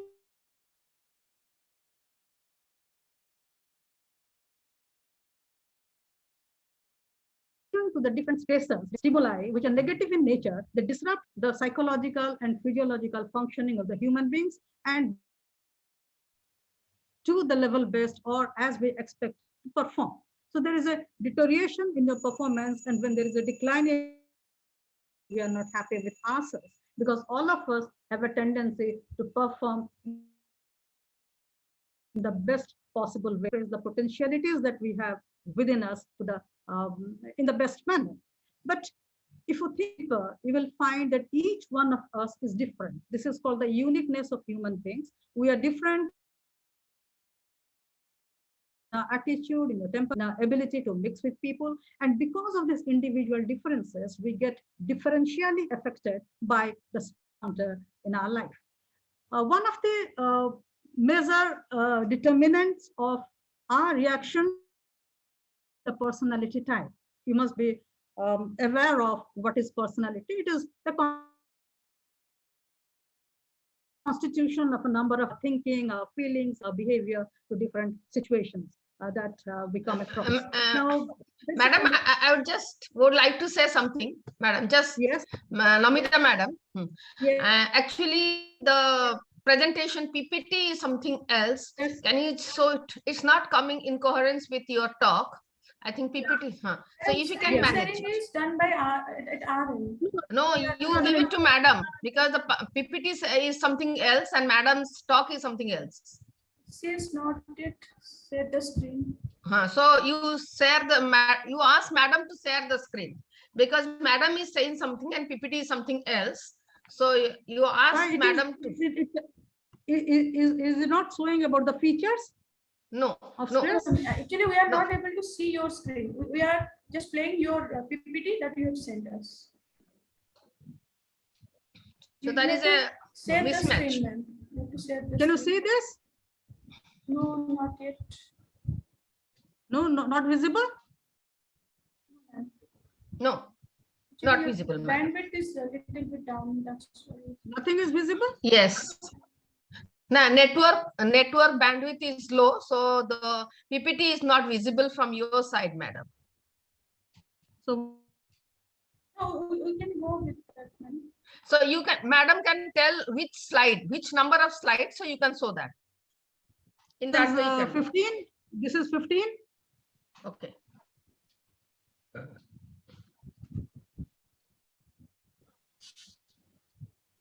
Maybe there is some internet problem. Yes, some internet bandwidth problem. Oh, the slide number 15 from that side. Yes. 15. Visible? Just we can see 15. Yes. Yeah. Features. So, Yes. so it's about the personality type A and type B. Or our reaction to the stress level varies with the type of personality that we have. Now, type A people, they are more stress, they are more vulnerable to stress, or they are likely to incur or experience stress more than the type B people. Now, type A people are always restless type. They are always very conscious about the urgency of time, and they want to perform the work in the best possible way. They are and ultimately they want to, override everything and reach at the goal. But the are just the opposite of type A people. They are calm and quiet. They do their work. They have no sense of urgency, but less likely to suffer from diseases relating to stress. So these are the two types of people. And this assess at the end of the talk that the participants, which type of personality they do possess. The factor of stress is the vulnerability. As I said, some of us are more susceptible to stress than others. More stress resilient. We can tolerate a lot of uncertainty, tolerate a lot of,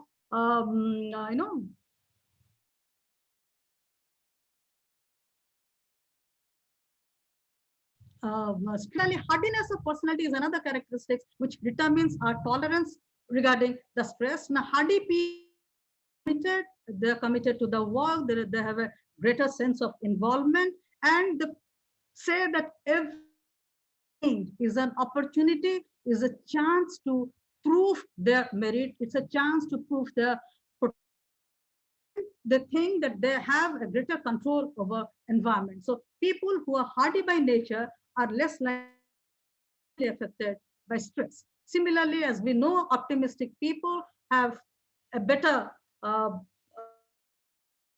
they are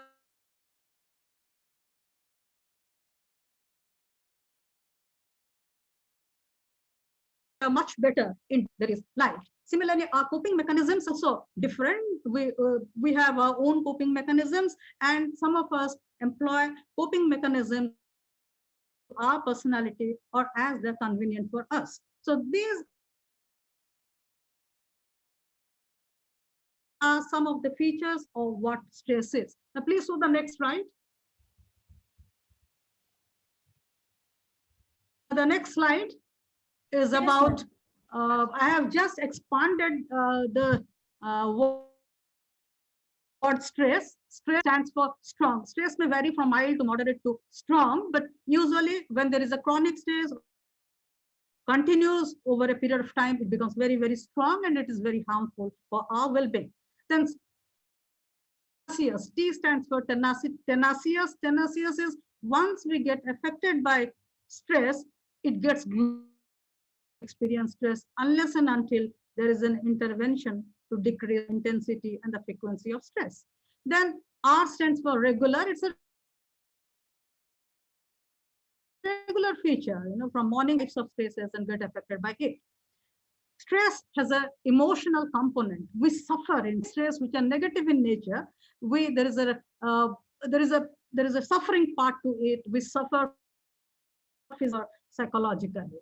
And stress is subjective. A particular stressor, a particular situation may be for you and it may not be stressful for me. So there is a subjective feeling attached to it. And as I said, suffering. We suffer in stress usually when I'm talking. Please move on to the next slide.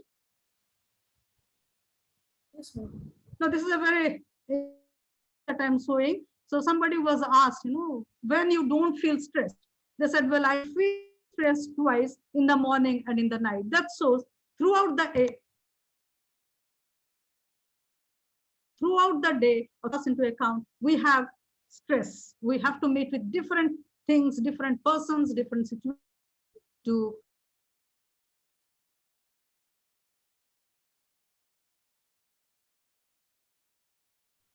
experience, so on and so forth. Next slide, please.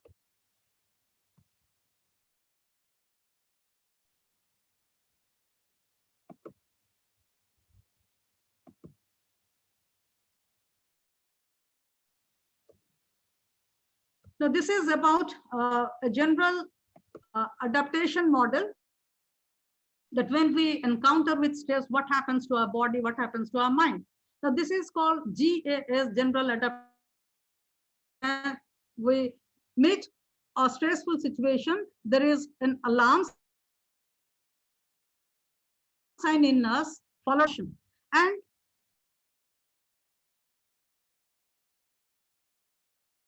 over a period of time, whatever life, or we develop illness. Now, alarm, what does it mean? Alarm says that when we encounter with, we try to adapt to the stress, we try to face the stress, and in the process, there's a lot of utilization of bodily resources, bodily energy. So the sympathetic nervous system, it releases energy, and we work hard, we put a lot of effort to meet the stress. Then when it continues for some time, stress continues, resources are facing the stress, and this is called resistance. So we fight with the stressors, with the physiology, gaining energy from within us to meet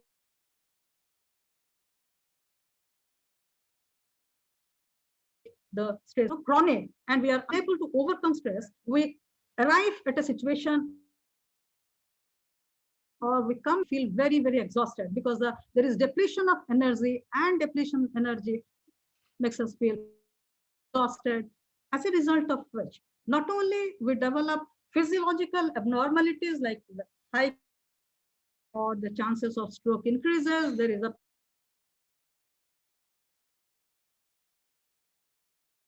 possibility of heart attack, and we lose interest to lead a meaningful life or to lead a life as. Next slide, please.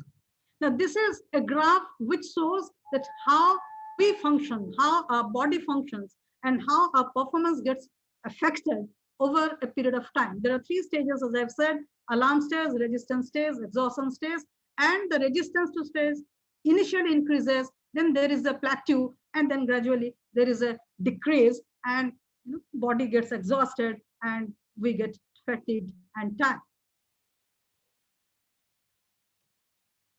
Now, this is a little technical in the sense when we face a stressful situation, how does our body react or what do we do?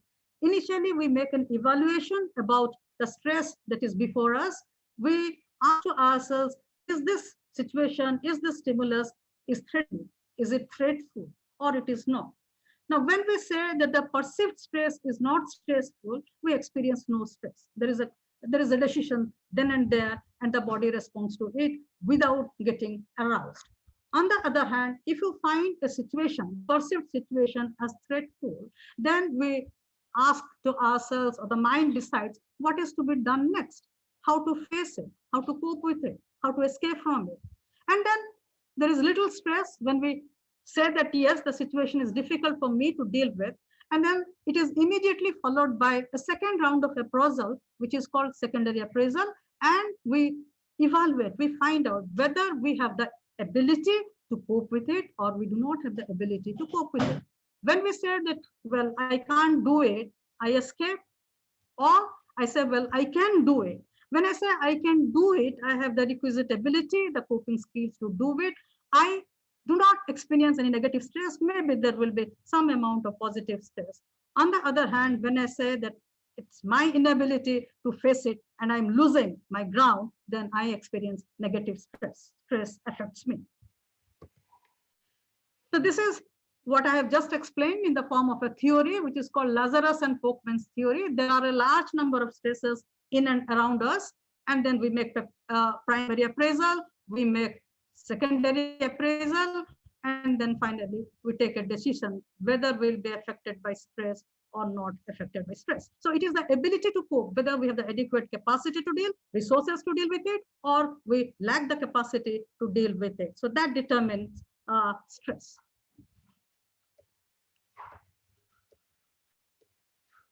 So this is a very simple experiment. You can do apply it on yourself, all the participants present over here.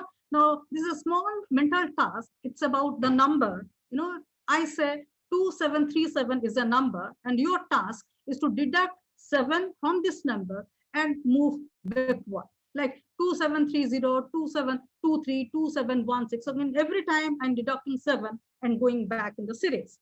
Now, for some of us who are not very good in numbers, not very comfortable with numbers, we experience a lot of stress, whether I'll be able to do it or not do it. So these experimenters kept a record of the blood pressure of the participants, their heart rate, their pulse rate, so on and so forth. And they found that the people who found the task as threatening compared to the people who found the task as challenging, it was observed that the group which found the task as threatening developed stress in comparison to the people who found it as not threatening by nature. So the threat group experienced higher stress than the challenge group who said they can do it, they're confident, and they experience less threat. Now, after 2716, what will be the number? And then what will be the number? You know, some of us who are good in numbers, we can do it immediately, but some of us who are afraid of numbers, we fail to do that, and we experience stress when we know that we are not going to do it, and it's a challenge before us to complete the series. There are two types of stress. Some people do not agree with the negative stress. How can some people do not agree with the positive stress? They say how the stress could be positive. But researchers have shown that stress could also be positive in nature. Now, in negative stress, we find that the situation is negative because it adversely affects our body and mind, our physiological system, our psychological system, and also our behaviors. Now, we develop many physiological problems or physical illnesses, starting from mild type of pain or back pain to cold hands to muscle tension, physically, physiologically, and also depression, frustration, anxiety, psychologically, anxiety, and we are unable to concentrate, unable to function properly, so far the behavioral dimensions are concerned. Now, positive stress, as I said, many people do not agree with this concept, but it has been shown that when the stress, when some incidences occur all of a sudden, you know, we are not prepared to accept it. We are not prepared for some very good news, because in a time of uncertainty or when we cannot predict anything in general in the environment, a piece of good news, you know, increases our level of arousal. Suppose you get a promotion, you become the principal of a college, or you hold a very high post in the field of academics, or you get a lottery, whatever it may be. When there is a sudden good things that come to us unexpectedly, we experience some amount of stress, and it is called positive stress. The little bit of positive stress helps in our day-to-day functioning in achieving our goals. So positive stress is good. Now, just before the interview, all of us feel nervous, a little bit of stress. But you know, when you feel that yes, there is an interview, there is a job waiting for me, and I am going to do well in the interview, so that you know I'll get the job. You know, that way your arousal level increases a little bit. You feel more confident to face the interview board, and the chances of getting through also increases. So job promotion, any sudden unexpected good news is called it creates a little bit of stress, and it is designated as positive stress. Now, this is again a graph which shows that when we are calm and quiet, our performance increases. And then when the stress is positive in nature, there is a peak over here. It is called the U stress. Performance increases further. And then if the positive stress decreases and the negative stress takes over, then we experience distress and the performance decreases. So what is inferred from the graph is that little bit of stress is really good for us, and positive stress helps us in achieving our goals. But if the stress becomes really stressful for us, interfering with our day-to-day activities, and we start experiencing distress, and distress interferes with performance, and there is a sharp decline in what we do. Now, I'll just tell you about the different causes why stress happens. Most of you know about it. The major life events. Major life events nowadays, we are coming across a large number of deaths. And the death of a spouse is the most painful experience in the life of a person. Sickness of your child, loss of business, failure in the examinations, separation from your loved ones, death in the family, as I have said, and when there is a broken marriage, divorce, separation, these are major life events. And when we encounter with these major life events, the stress level goes up. Now, we do not have death every day in our families. Now, besides these major life events, we have minor life events which also accumulate and give rise to stress. The daily life hassles, we call it, the small things, how to plan your day, what to do, whom to meet, what to avoid, how to reach your workplace destination. When the roads are so very congested, roads are so very jammed. So how to drive and reach in time to take the class. Now, so these are daily hassles of life also are responsible for the creation of stress in our life. Similarly, environmental sources, the natural disaster and the man-made disaster, they really make us dispirited. We lose the charm of life. We lose the charm of seeing the beauty of life. Now, natural disaster, we have no control over it, whether it is tsunami or whether it is cyclone, whether it is flood, whether it is earthquake. We simply get affected by it. And when the intensity of this natural disaster decreases, the stress level also decreases.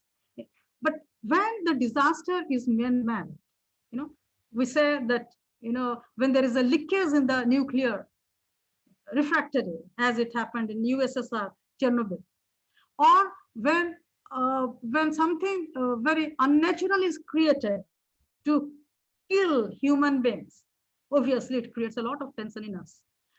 Man-made disaster, for example, the World Trade Organization in 2000, the 9/11 incident.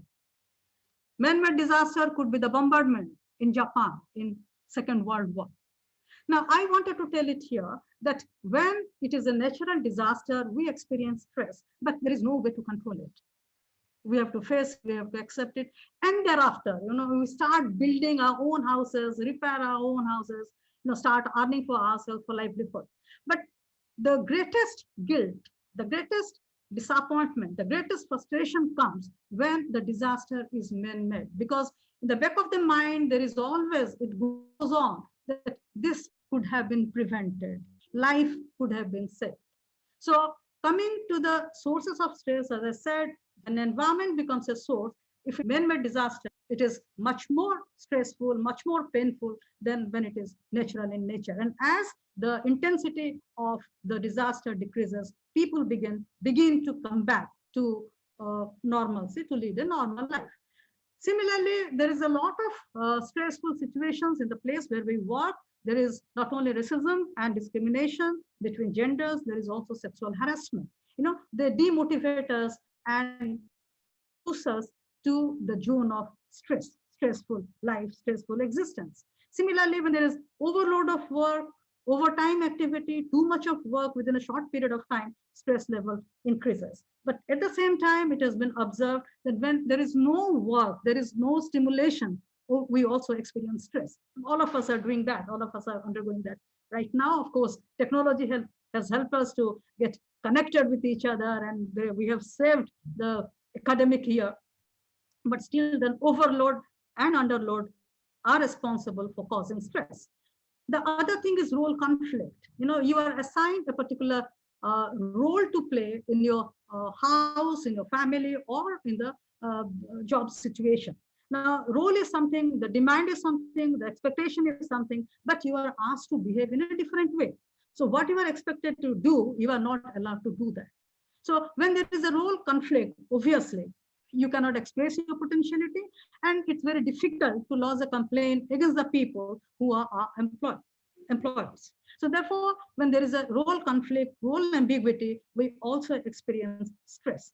And then when there is a performance appraisal, at the end of the year, there is a performance appraisal regarding your performance around the year, what you have done, how much you have been able to achieve the targets that you set for yourself. So when there is performance appraisal, we all experience stress because our next promotion depends on the appraisal that is done by our superior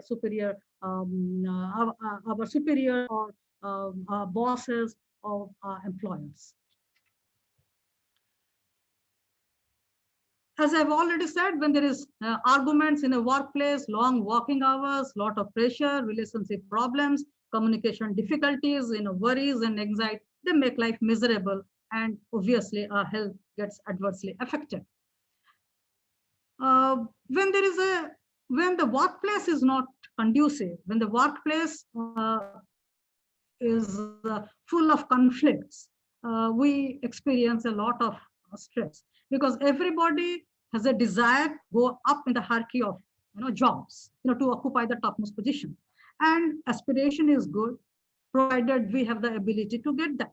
But when there is a continuous conflict and your abilities are sidelined, and you are not given the due respect that you deserve, you are not promoted even if you deserve from a promotion, obviously there's a lot of conflict in you and you fail to perform in the best possible way. So this kind of conflict, if it continues for a long time, obviously we lose the vitality, we lose the interest to do the best in our jobs.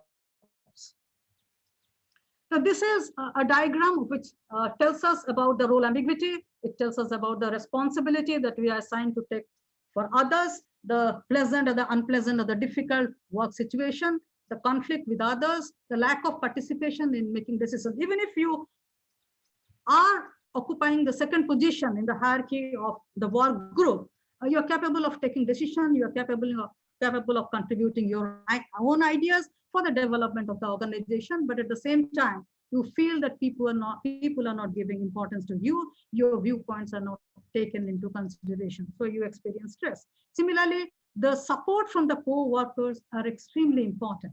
Even if in a cutthroat society, even if the competition is very high, the social support from the people who are working with you, your colleagues, works as a buffer. It has a cushioning effect, and it absorbs a lot of pain and gives you a new lease of life, and you look forward to do better in life.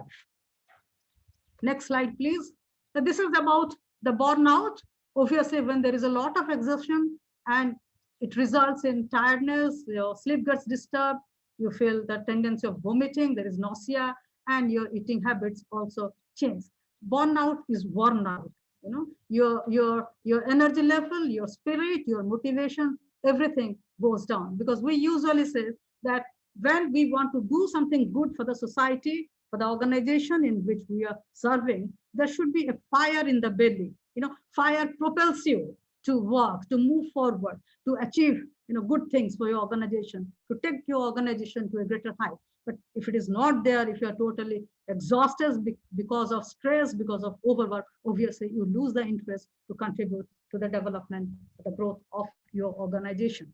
Similarly, it also leads to depression, hopelessness, and you feel that you are trapped in a job, you are not being able to enjoy your life or contribute substantially what is expected from you. Similarly, when we continue to stay in a very conflicting situation with a lot of stress, we find that there is something called depersonalization. My own self gets disintegrated. I am no more my original self. My original self has been divided into several selves, and because of this division, I am not being able to perform in a holistic manner, not being able to put the best of my efforts. We develop a very cynical attitude. We think nothing will happen, all negative attitude towards life, and we find there is dim darkness all around. We fail to recognize the fail to perceive the brighter aspects of life. And obviously, when there is pessimism, there is failure orientation, there is depersonalization, your accomplishments gradually decrease, and the point comes when you think that, well, you are not no more capable of contributing anything to the job, and you think of either taking off or think of relinquishing the job, the responsibility. Stress, as I've said, could be physical, could be emotional, could be psychological. Your thinking gets blurred and you are not being in a position to take good decisions, effective decisions, and a lot of aberrations in your behavior. You cannot concentrate, you cannot read, you cannot cook also properly, and you cannot have good interpersonal relations. Even your spiritual domains of life also get affected. Now, spiritual domain, I'd like to tell a little bit about it. The very purpose of life, why I am here, what I am going to contribute or do. Can you see the slide, madam, please? The participants, please. Yes, yes, we can see, madam. Spiritual part. Yeah, spiritual. So there is a change in belief system. You believe in spirituality. Spirituality is not, it's not religion. It's a way of connecting with the cosmos. It's a way of connecting with the consciousness. It's much higher than the ritual practices which are embedded in the religion. So we start asking questions about our existence, the meaning of life, why I'm here, and then at a particular point of time, I'm unable to answer myself in a very convincing manner. So my faith is second. My sense of belongingness to other people, to the world itself, starts sinking. And there's the feeling of getting abandoned, getting rejected from your near and dear ones. And in the process, when your spiritual quotient decreases, obviously your well-being is affected adversely.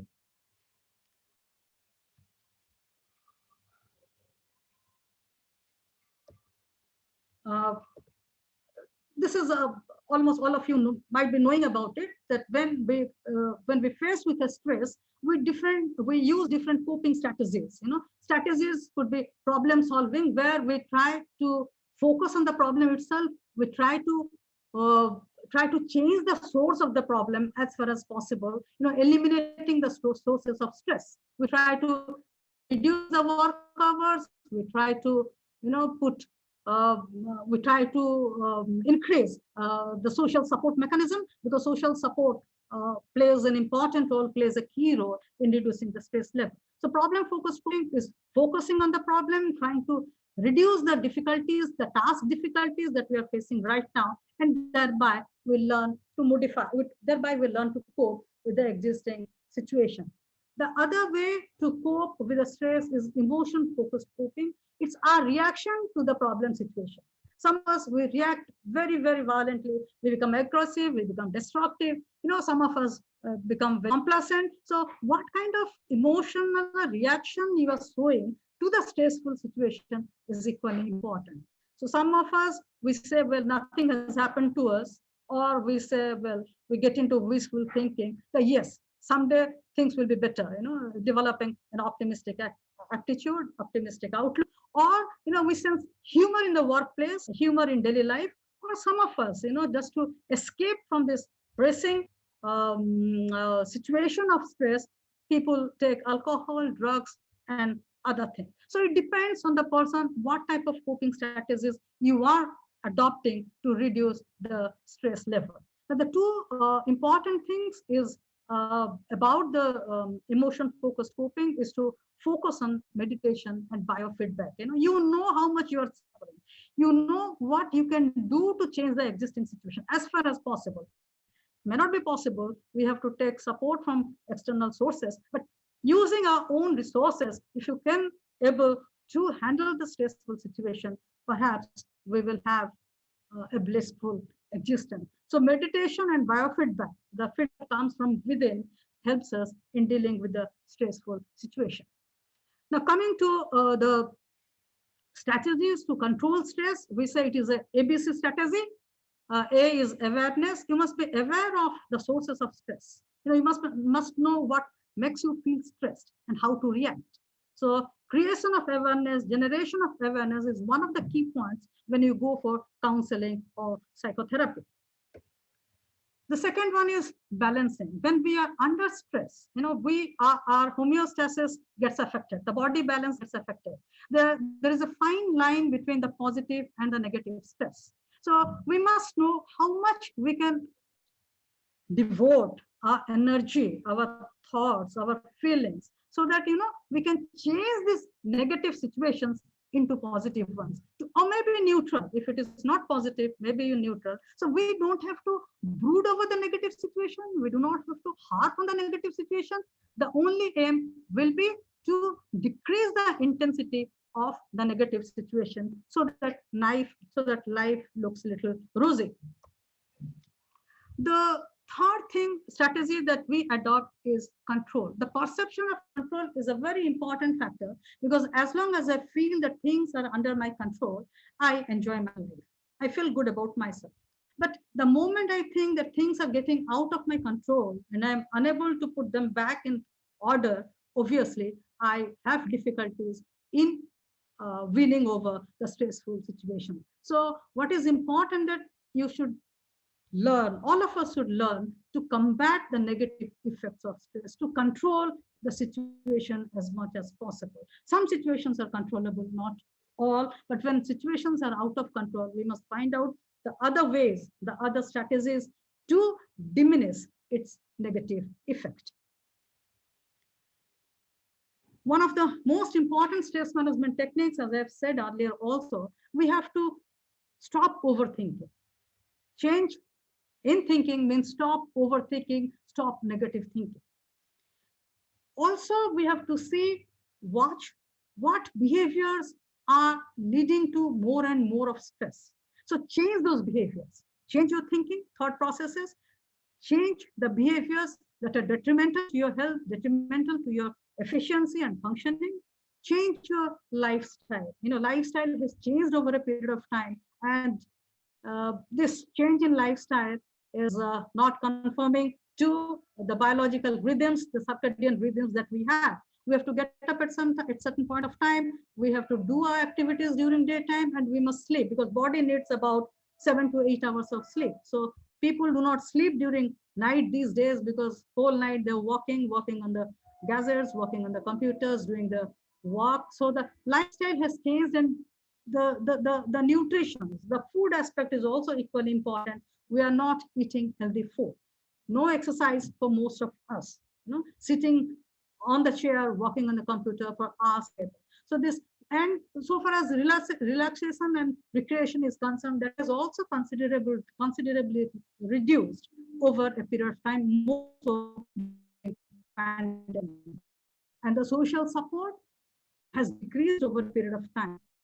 If you go back to your childhood years, you'll feel that how happy we used to become when people used to visit our house. But in today's situation, when you tell your child that somebody is coming to visit us or somebody is going to stay with us, you just observe their reactions. They don't want anybody to come, because they are emphasizing only on my space, my time, my belongingness. So social support is also first vanishing from the society, from the family life. Now, here I'll just give you one of a small, is that time, madam? I have time to continue. Yes, madam, it's there. You can continue. Yeah, give me some time. Yeah, give me some time. Now, this is a small experiment, supporting the social support, how it is important in keeping us free from many of the diseases, physical and mental. Cohen conducted an experiment in 1960s on monkeys, an experiment on animals, they kept together a large number of monkeys and allowed them to spend time together, climbing the trees. Food was plenty, and they had good interpersonal connectivity. They were happy, interacting with each other. Then after a few months, they intentionally separated the monkeys. They made two groups. One group, the monkeys, they knew each other. The old group of monkeys who knew each other, who had affinity among each other, and who had good relationship with each other. And the other group, there were some monkeys from this big group, and they were introduced with some new monkeys, some strangers. And their behaviors were observed over a long period of time. Now, it was found that the group of monkeys who had their old acquaintances, they led a better life compared to the group who had strangers amidst them, because they couldn't communicate properly and there was apprehension among them and they were not comfortable with them. So this shows that the social support, the community support, the good fellow feeling, helps us to strengthen the bond. And as you know, human beings are they love to stay in community, love to stay in groups. That's why we are known as gregarious by nature, because if there is deprivation, what is going on today. We are not allowed to go out of our home, and how much of stress we are experiencing on a day-to-day basis. So this shows the stronger the social support, the less chance of getting affected by stress or events which are not expected, eventful things that come before us.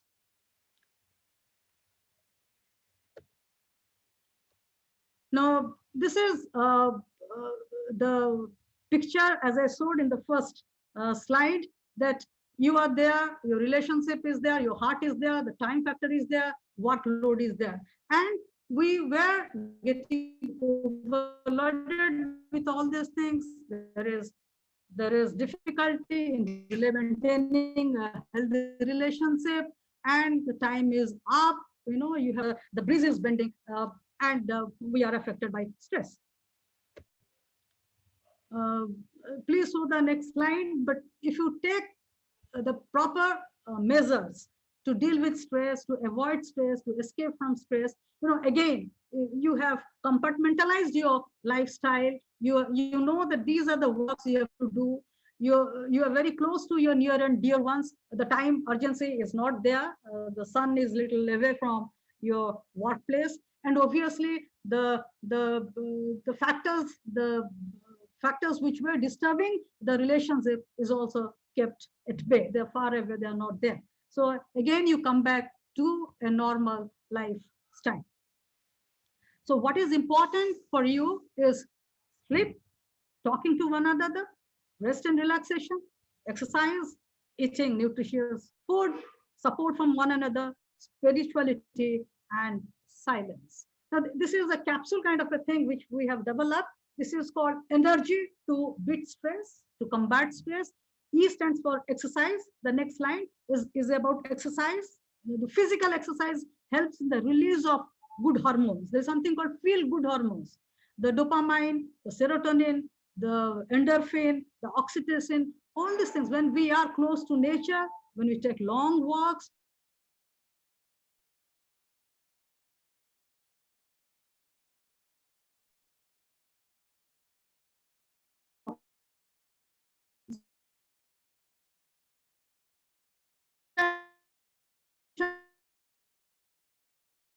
who is a specialist in the food that we take, but we don't know that we draw the energy from the nutrition. So when we are under stress, we usually avoid eating or we overeat. Either of the one. Overeating leads to obesity, and if you do not take proper nutrition, obviously the body becomes weaker and you are likely to get affected by different kinds of diseases. E is enjoyment. Enjoyment here refers to the things that the hobbies that you really feel good to do. It could be music, it could be play, it could be painting, it could be writing poems or stories, whatever it may be. The things or the situations, activities that give you happiness and pleasure, these are called the enjoyment. So please spend some time in enjoyment activities that gives you pleasure, or reading of books, or watching television. Now, R stands for relaxation. Relaxation here specifically means about meditation. Meditation and pranayam and yogic exercises. These are really good, and they really take the toxicity away from your system, from your body, and you feel the goodness within you. So you must learn to relax with yoga, pranayams, and meditation. G stands for get going. Now, get going refers to your activities outside your home. We always say that get involved in artistic behavior, social work, help people, the downtrodden, to see the light of the day. Help people out as much as possible, especially people who need our help. Some way or the other, if you're a doctor, have some days for free consultation. If you're a teacher, please be a good mentor. And if you are a good cook, cook good food and distribute in the neighborhood.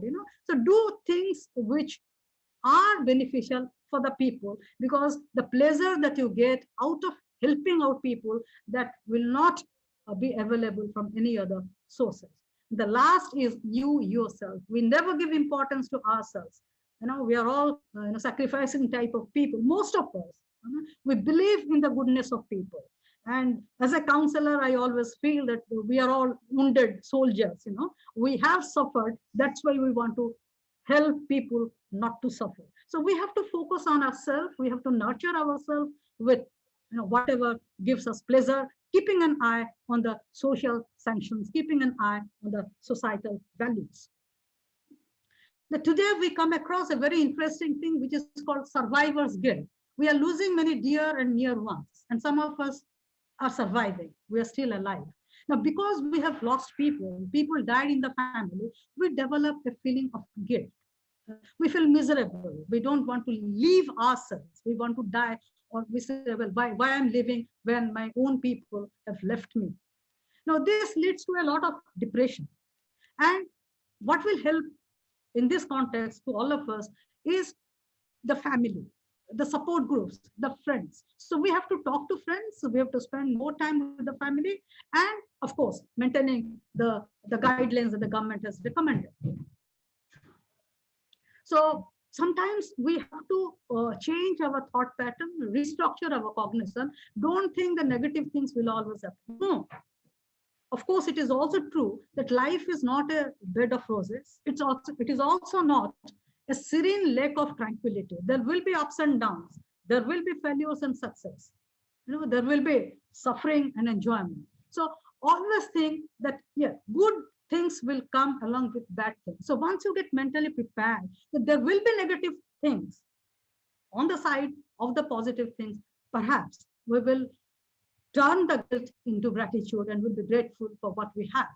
The self-care practice, as I've said, nutritional diet is important, physical exercise is important, and mindfulness, the concentration, which we are losing very fast because of the several activities in which we are engaged in. Earlier, we used to do one or two things. Now, the demand of the society is to be multi-talented. You have to do many things at the same time. Some of us are good in that. Some of us are not that good.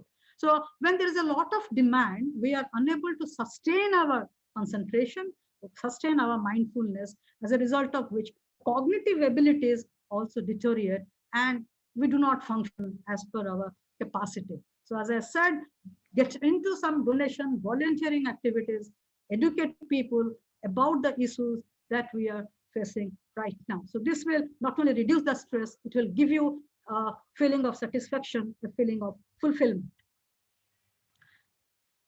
It's very interesting, as I've said, avoid putting the last straw on the camel's back. What does it mean?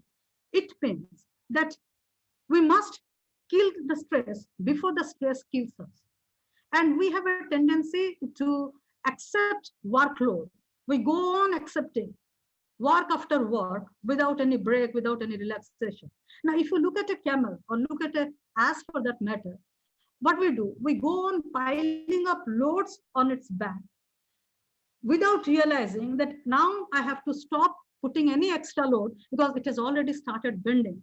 But without caring for that, we overload the ass, we overload the camel. And finally, we see that the camel is unable to carry the load. It sits down, it falls on the ground and doesn't get up anymore. So there is a repetition. So with this, I have completed my talk, my presentation on living with stress and the strategy to overcome stress. There is a small portion left. If the time permits and if you allow me, then I'll go for it. As I said earlier, it's about knowing your personality and then knowing your stress level. Then you can apply the strategies and can reduce your stress level. So I ask the permission of the Vice Chancellor Madam and the coordinators. If I'm allowed to go, then I'll move on or I'll stop and then take the questions. I think 5 minutes you can just take, Madam. 5 minutes. So exactly after 5 minutes, we'll take the questions. I think 5 minutes will be there. Please, I have about 10 and 17 questions, one-line questions. What you have to do, you have to catch hold of a piece of paper and pen or a pencil to express your feelings. Now, this is about your personality type. There are about 7 questions. Please be mindful, look at the questions, and your response is to be noted. So this is about the items. The first item, it says that when there is a task or in life, you are casual about appointments or you are very particular about it, never let. On one side, we have casual about appointments. We do not pay much time about the time urgency, about the completion of tasks. We take our own time, or we are very particular about completion of a task. We are never late. So it's a 8-point scale: 1, 2, 3, 4, 5, 6, 7, 8. So where do you fit in? You're very casual or a little not casual. 3 is increasing scale. 8 is never late. 7 is little less than that. 6 is a little less than this. So 1 is high about casual. You don't care for anything. You do what you want to do. So just put the number in your paper. We'll make some little calculations afterwards. Now the second question is about not competitive to very competitive. You're very competitive. You always want to come first in the class. That's very competitive. Not competitive, you are casual again. Let me get the first class, let me get second class. How does it matter? Even completion, I can postpone my work for tomorrow. I don't want to complete it today. So from not competitive to being very competitive, where you fit yourself. 4 and 5 are in the middle categories. 1, 2, 3 here, not very competitive. 6, 7, 8 on the higher side of being competitive. The third item is about never feel rust. The other end is about always feel rust. You want to complete everything.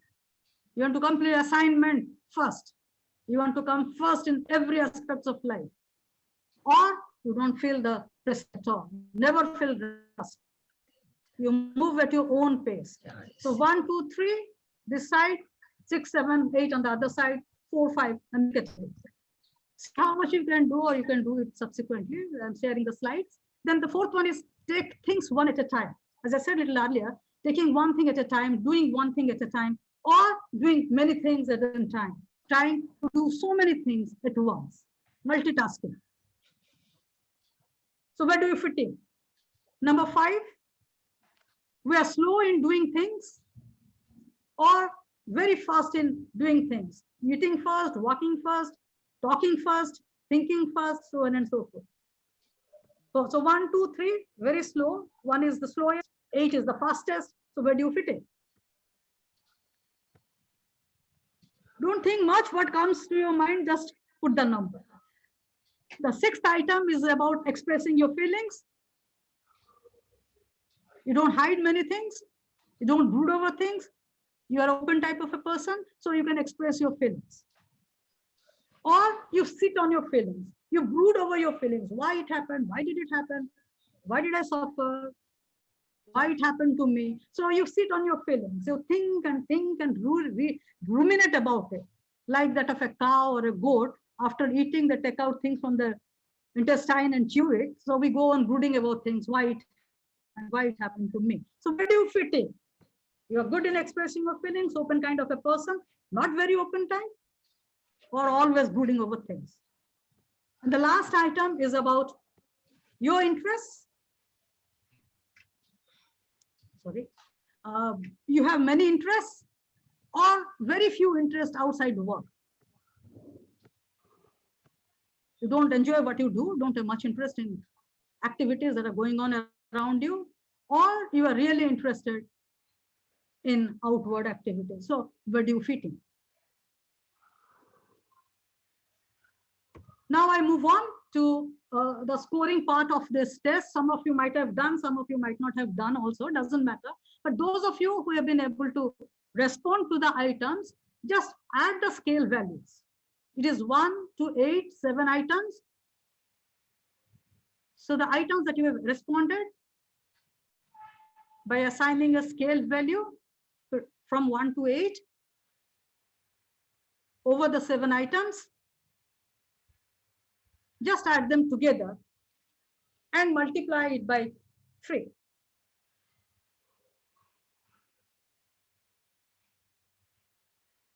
Done? Done, madam.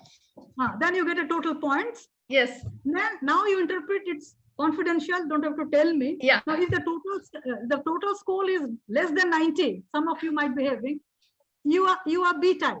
You are B type. Cool, calm, not getting put up by things that are happening in and around. Good personality, very composed and calm, less than 90 total score.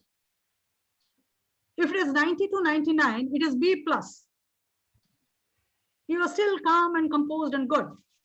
Lot of control over yourself, emotions. If it is from 100 to 105, it is A minus. You are more vulnerable to stress, more likely to get affected by the situations and around. So you are A minus. 106 to 119, it is A type. Sense of urgency is high. Perfectionist, you can't appreciate other people's work. You can do it all by yourself. And very particular about timing, about achievement, your own skills, goals, targets in life. And people and the participants who have scored more than 120, 120 and above, they are A plus. They have to reduce their stress level as soon as possible. Okay.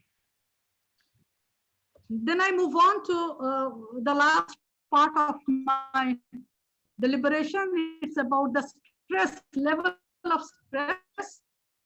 It has 10 questions.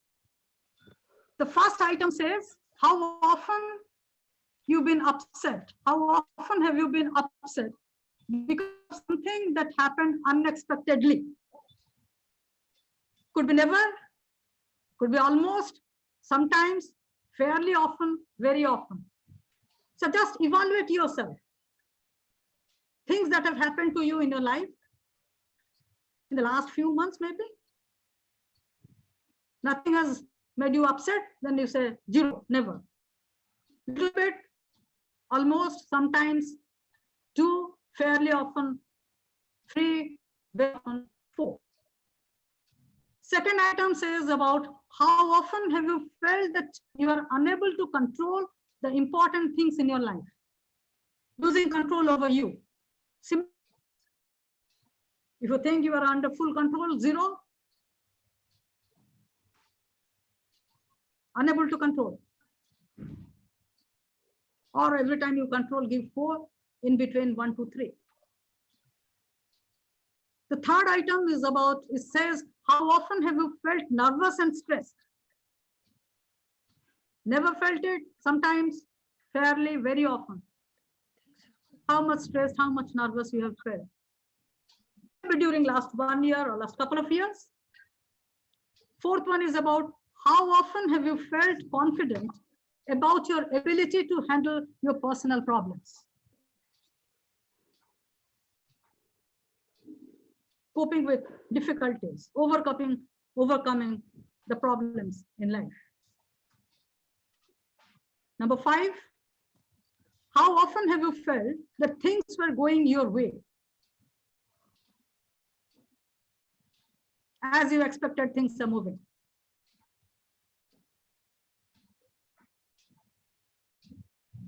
I'm moving on to the next slide. Sixth item is, how often have you found that you could not cope with all the things that you had to do?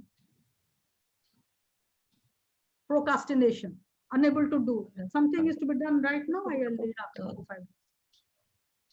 minutes. So just give the number.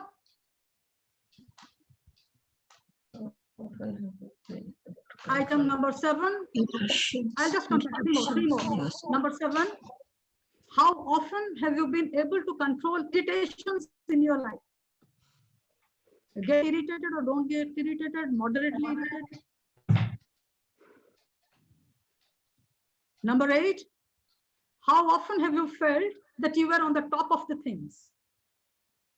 You are an achiever. You are a successful person, the top of the things. Number 9. How often have you been engaged? How often have you been engaged because of things that were outside of your control?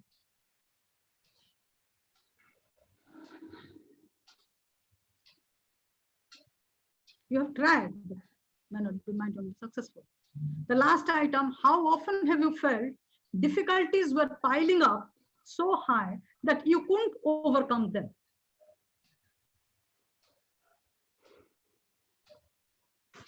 You couldn't cope with the stressful life situations. Obviously, when there is a failure to cope, your immune system gets affected. The formation of antibodies decreases. Your system fails to fight with the viruses, bacteria, so on and so forth. So to what an extent you have been able to handle situations so far. Now the scoring, let me just take 2 more minutes to finish the scoring. Please be a little mindful here.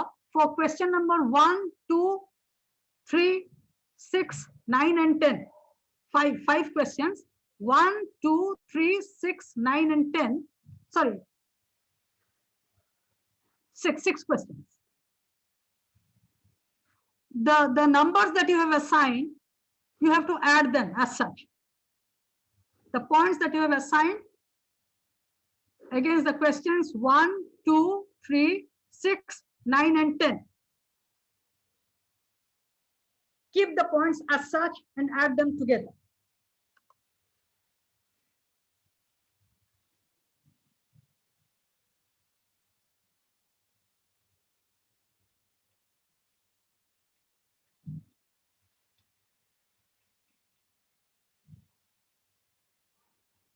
But for the other 4 questions, statements, 4, 5, 7, and 8,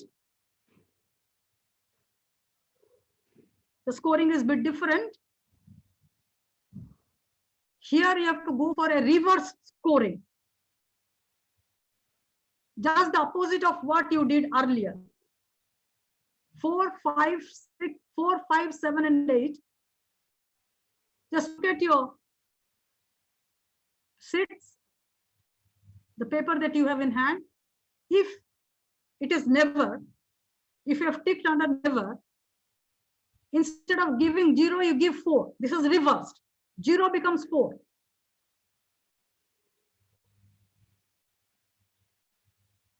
For almost never, give 3. For sometimes it's 2. For fairly often it is 1. And very often it's 0. It's because of the positive and negative statements that are given, questions that are given. So reverse scoring for 4, 5, 7, and 8. Done. Hey, Parla. Never is 4, almost never is 3, sometimes is 2, fairly often is 1, and very often is 0. Now you add the scores. The new set of scores of 4, 5, 7, and 8 with the earlier ones, 1, 2, 3, 6, 9, and 10. The first 6 and the last 4. Add them up.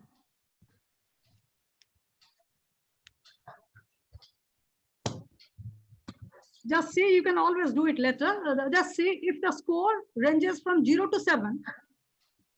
You're fortunate, your stress level is very low, much lower than the average. I am sure that most of you might not have this. 0 to 7, much lower than average. 8 to 11, slightly lower than average. Still good. Still good, but very good. 12 to 15, it is just average. We're neither relaxed nor very tensed up. 16 to 20, slightly higher than average. And 21 and over, 21 and above, much higher than average. So you are on the higher scale of stress, experiencing stress. Some of you must be having average, slightly higher than average, or much higher than average. It's all up to you. Keep it confidential. Keep it confidential. So I thank all of you once again for your patient hearing.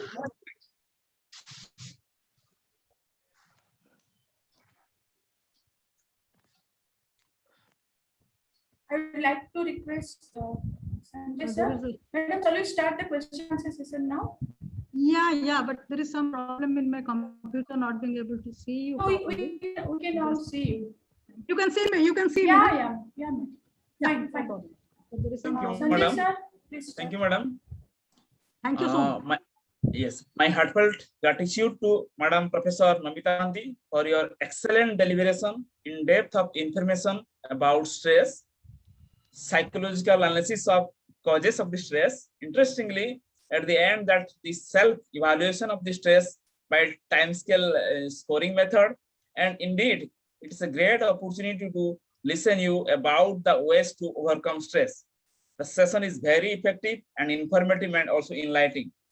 Definitely, our participants must have enjoyed at the end day of the last session of this FDP and will relax to overcome the different types of the stress in their daily life, which is very, very essential to remain happy and healthy life.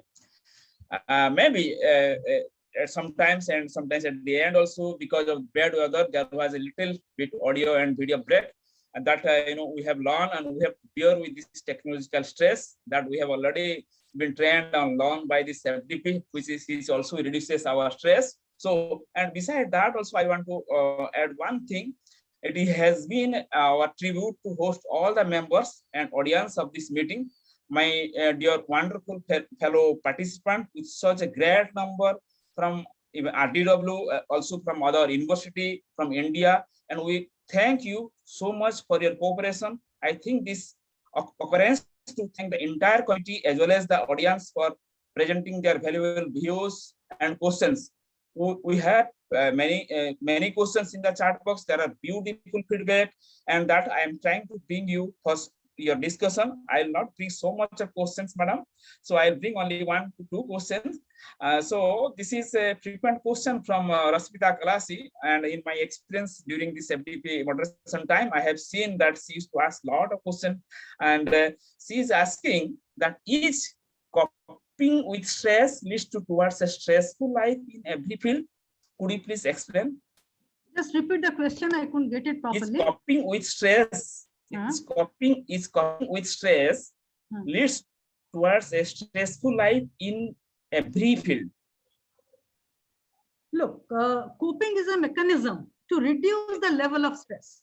Coping is basically a mechanism to reduce the level of the intensity of stress. Now, yes, coping could be of many types. Some of us, there is something very interesting which is called fight or flight syndrome.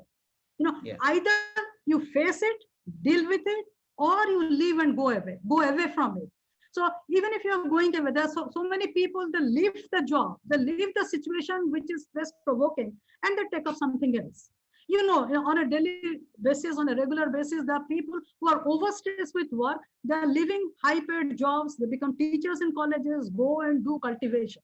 So coping is good. Coping is positive. So coping with stress is not negative. Whether you are able to face it directly by reducing its intensity or leaving the place, taking up something else. So there is nothing negative about coping. Coping is always positive.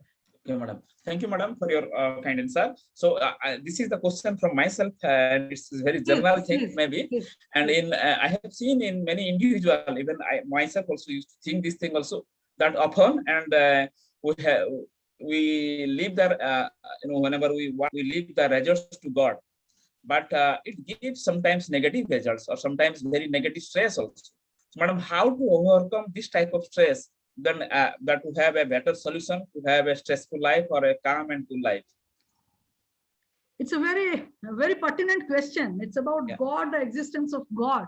So, you have our personal beliefs, our own personal faith. But when I come to psychology, we don't believe in the existence of God because we do not know what things are existing. So far, as it is a science, and according to the parameters of science, we cannot prove certain things. We cannot conduct experiment on them. Where is God? I can't bring God to here. I can't see God. So it's faith I respect, obviously. A person who thinks that, well, God will help me out is paradoxical. Unless and until you initiate from your side, you take certain activities from your side to reduce stress, nothing is going to happen. Nothing is going to happen. Stress will continue. So be optimistic. Be active, do things which will actually reduce the stress. Leaving everything to God is not, I won't recommend that, because when there is a heart, what we do, obviously we pray God, we put a lamp, and then we ring up the ambulance, consult the doctor, isn't it? So, yes. So if I have 100% faith in God, then, well, I shouldn't have taken my patient or my family member to the hospital. So why I'm doing that? So don't leave everything to God. Have faith in God, but do what you are expected to do. Initiate activities from your side. First, you make an assessment of your yourself, of your abilities, of your potentialities, what you can do. Look at the environment, look at yourself. What best is possible at a particular time. Even in examination, we pray God, whatever I have prepared, let those questions come. Some people, prepare only 5 questions and go. We read everything and go. So we are in a better position to answer some of the questions. And friends, we didn't read the entire text, will not be able to do that. So it is your initiative, it is your effort, it is your personal involvement with the job that will help you to reduce stress. And meditation is extremely good. Exercise is good. Mental calculation is good. Planning is important. Plan out. If you have a lot of financial burden, plan out what to do, what to cut, which expenses to reduce, so that that money can be devoted, 10% can be put in other baskets. So planning is important, effort is important, involvement is important, dedication is important. So as a teacher, we are all basically teachers, most of us. So we know what is commitment, what is involvement, and in what way we are going to help students out. So don't think from your own perspective, try to transcend beyond. Think of the broader world. Think of the people who are suffering. There are many people who are setting examples. So getting affected by problem is a reality. It is there. But how to overcome, you have to plan and you have to decide, you have to take efforts regarding this. Don't leave everything to God. Thank you, madam, for your thank you, madam, for your nice. It's a very controversial question, but from a scientific point of view, from a practical point of view, I've tried to. Thank you, madam. Thank you very much for a nice solution. It's always been a pleasure to listen to you, madam. Thank you so much for your time. So over to the Debala, madam. Thank you. Thank you, Dr. Sanjay Rao. Thank you very much. Yes, I'm. Yeah. Yes, ma'am. Thank you, Sanjay sir. Thank you, Sanjay sir. Thank you, Namita madam. Ma'am, this is what I should say, that excellent presentation that you have delivered today, and the way you explained that life is full of ups and downs, success and failure, and we will turn our guilt to attitude. And about the general adaptation and negative and the positive stress, it was a very nice presentation. And I would like to, ma'am, big apology to you the way that I changed the schedule. Even the last night also, when I got the call, when I called you, you told me that, Ajanta, are you calling me to change the schedule again? So that's Really, adaptation. That's again adaptation. That's again adaptation. Yes, yes, ma'am. Thank you so much, ma'am, for being with us. And we will definitely look forward to have you in our further events also. Thank you so much, ma'am. So I thank everyone, including the Honorable Vice Chancellor and the coordinators, Ajanta Madam and Debawala Swami Madam. They have done a wonderful job. And the only problem that I face is the snacks and the glitches in the computer. I can show you the slides. Some problems keep on coming, and I'm not very shabby, but though I managed to do that. But I'm extremely happy that there were large number of participants, 319 or something like that, and there are about 99 questions and comments in the chat box, unable to open right now. So anyway, thank you very much for your cooperation. Another, I think 200 participants are there also in YouTube also. So yeah, I see. And Anyway, two of our resource persons also, they are watching live from Australia. Dr. Narini Pati sir and also Mr. C.V. Gopal sir. It's very difficult. The subject is so vast, when you try to, condense it, being a teacher, sometimes there are deviations. I try not to deviate, but sometimes, you go beyond this. But anyway, thank you very much for giving me an opportunity and for your patience, for your extended support. Thank you. And thank you so much, ma'am, accepting our invitation. Thank you so much. Thank you. Thank you very much. Thank you, madam. Thank you. Thank you. Thank you. Now, attention to all the participants. It's time for the assessment. It's a 15 minutes assessment, 15 MCQ only. I think it would be over in a 10 minutes time only.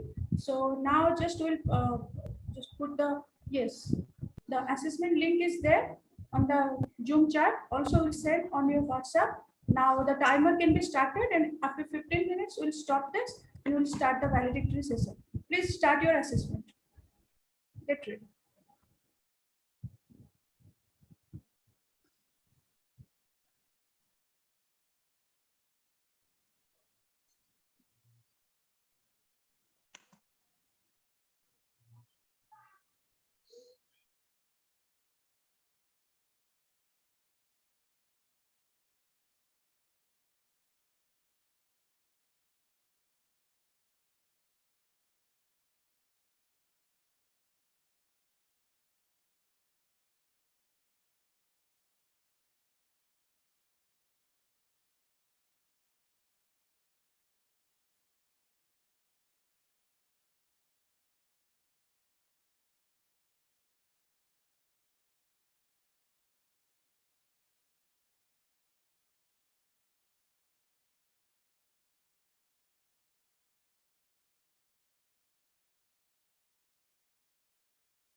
କରିଛୁ ଆମେ college କୁ ଗୋଟେ ଦେଇଛୁ ଗୋଟେ ଜିନିଷ ବୋଲି କହିଲେ ହେଲା ହେଲେ ଇଣ୍ଟରଭ୍ୟୁ ରେ ଯେତେବେଳେ ବସୁଥିବେ ଯେତେବେଳେ ହାୟର ଅଥରିଟି ନେଇକି ସେତେବେଳେ କଣ କରିବେ ପ୍ରିଭିୟସ ଯୋଉ ଇୟର ର ପିଲାମାନେ ଥିଲେ ସେମାନଙ୍କୁ ଫାର୍ଷ୍ଟ ପ୍ରିଫରେନ୍ସ ଦିଆଯାଉ ବୋଲି ଏମିତି ଗୋଟେ letter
I request all participants to stay tuned till the end. We are going to play your feedback videos. Just we are on the process of validatory, and we are going to play your feedback videos. Then a small video which is created by the organizing team that we want to tribute, and then we'll go with the formal session. So please stay tuned till the end. It's another 30 minutes only. Please stay tuned.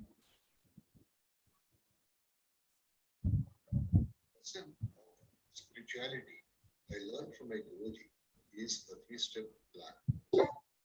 Intention, action, zen. The traversal between these states is a journey. The journey is as important as the destination.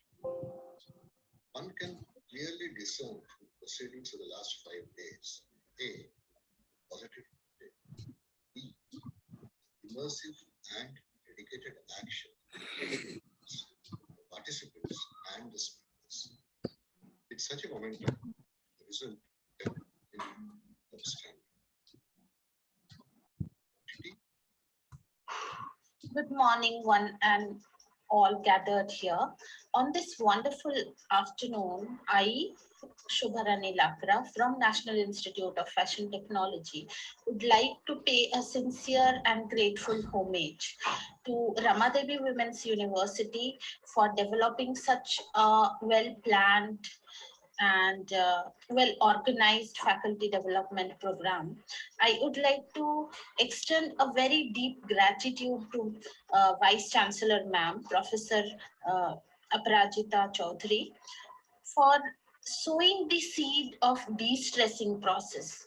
You know, de-stressing process for we faculties, and this 5 days online FDP has left an impeccable impression on my life as a faculty. Thanks so much, ma'am. I would also like to extend my heartfelt thanks to Dr. Ajanta and Dr. Debabala for being such a wonderful convener. You both have extracted pearls from each and every sphere of effective stress management. This session, which was conducted throughout these 5 days, were highly informative and had been planned in a very creative manner. Yes, so we can see eminent speakers from every space, may it be medicine, may it be from management, may it be from administrations, or may it be from any space. So I feel this initiative should be, a part of the curriculum, in fact, in every department. And thank you so much once again to increase the productivity quotients for every one of us over here. So as one of our speakers said, now I do know that if I'm not a celebrity, I'm not useless. And thank you so much for inculcating that sense of usefulness towards ourselves. Esteemed Vice Chancellor Madam, Rama Devi Women's University, respected organizer and dear participants. I am Dr. Swapna Dr. from Assam. Madam, it has been an absolutely emerging and enlightening program. The program was experienced in itself. Sir David Curson was great as presenter and delivered it clearly, loved all the experts and found it easy to follow. I found this stage was far more useful and relevant to my personal and professional needs. That's all. Thank you. Namaskar, everyone. I am Shelja Minocha, head in the Department of Home Science in Shiv Bhavani Niketan PG Girls College, Jaipur. I extend my thankfulness to the organizers and coordinators for designing well-structured and executed faculty development program, which is very relevant in this pandemic situation. Really enjoyed all the sessions. Every day, a new aspect of stress management was discussed with esteemed speakers from national and international level. Once again, thanks to the entire team of Rama Devi Women's University who were committed to make it a grand success. Thank you. A very good morning and warm regards to all of you on the occasion of valedictory function of Faculty Development Program, Rama Devi University, Bhubaneswar. Thank you very much for providing me opportunity to be here at this time. I convey my heartfelt regards to eminent educationist Rama Devi. During the whole program, I was overwhelmed by the affectionate and energetic presence of Honorable Vice Chancellor, Professor Aparajita Chaudhary. My sincerest thanks are due to Professor Chaudhary, all the esteemed speakers, the organizing team, and the technical staff who offered their services to make the event grand success. To conclude, I will say that I have learned a lot how to manage the stress during this program. Thank you all very much. Jai Jagannath. Best of luck. Good morning. Myself, Meenakshi Mishra. We are thankful to Rama Devi Women's University Online Faculty Development Program team to arrange such a marvelous program. All speakers are presented valuable lessons which helps to cope up with present situation. This program is very informative and excellent. Thank you so much, FDP team. Thank you. I, Dr. Devabrata Swami, Assistant Professor in the Computer Science and Engineering branch, Pandit Deendayal Petroleum University, Gandhinagar. I have attended this 5 days program on stress management. There were excellent sessions conducted by mixture of diversified speakers like industry speakers as well as spiritual masters. It will really helpful to reduce the stress in our daily professional as well as personal life. I give my hearty thanks to the VC of Rama Devi Women's University Bhubaneswar, Dr. Aparajita Chaudhary, for this wonderful program and request to organize such kind of programs in upcoming future, which will be really beneficial for the students as well as the staff members and other people for their reducing of stress. Thank you very much. Very good morning to all of you. Myself, Dr. Satyabrata Patro, faculty from the Department of Industrial Relations and Customer Management, Ramper University. Got the privilege to be a part of the 5 days faculty development program conducted by the Rama Devi Women's University.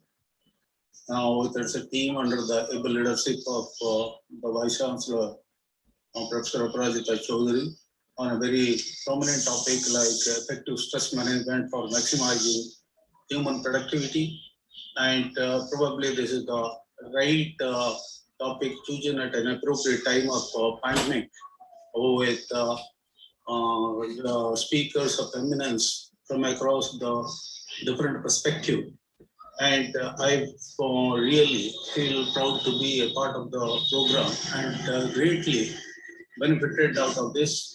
And there is a blending of eminent speakers from different perspectives, which enriched my knowledge to the perfect extent. And I will try my level best to circulate the same among my students and others. Good morning to all. I am D.T. Kumari from SMD College, Punpun, Patliputra University, Bihar. I am teaching psychology. A big round of applause to Vice Chancellor Ma'am, Professor Namita Mohanty, and the entire energetic and vibrant team of Rama Devi University, Orissa. All the sessions were very informative and excellent. The deliberations given by eminent speaker had covered each and every corner of stress and its management, whether it is biological, psychological, social, environmental, as well as spiritual. I think during this pandemic, when community at large is facing a lot of stress and trauma, this deliberation is going to enhance us in tremendous way. So again, thank you all.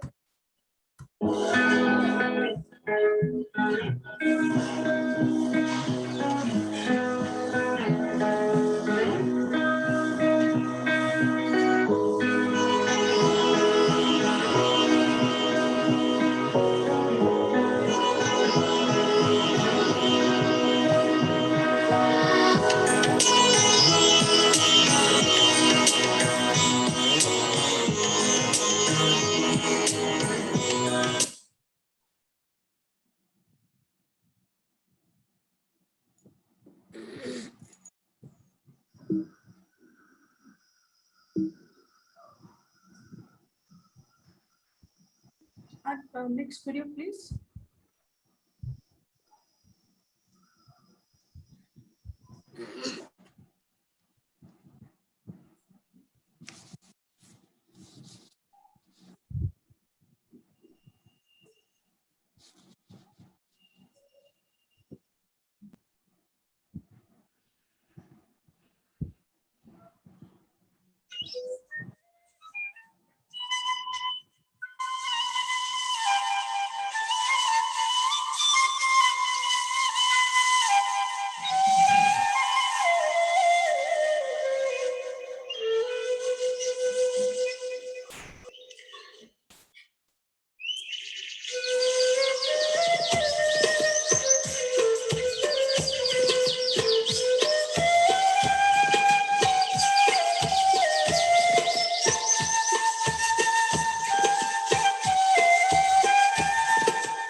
One of our participants, Dr. Dasarathi sir, I think he has raised the hand. He wants to give some feedback. Is he there?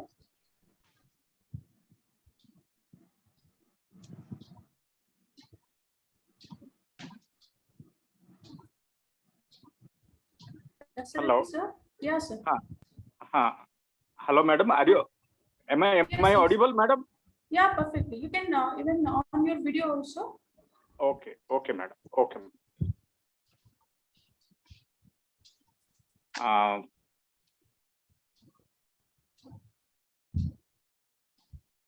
Madam, is it okay, madam? No, we can't see you. If possible, on your video. I made you co-host. Now you can do it. No, the video, it is not coming because I am trying to do that, but yes, it will come now. Is it okay, madam? No, it is not coming. Okay, only sir. audio is. So you can just give your feedback through audio mode only then. Yes. Is it okay, madam? No. I think somebody has to admit me to start my sir, video. I'm asking you to. I'm putting you the control to start your video. But I think you're not able to do. No. Okay, sir. Let it be fine. Keep your Anyway, audio feedback. can I speak just? Yeah. Can I speak just? Okay. So at the outset, I congratulate the team FDP. I think the video. I think that somebody has to. Okay.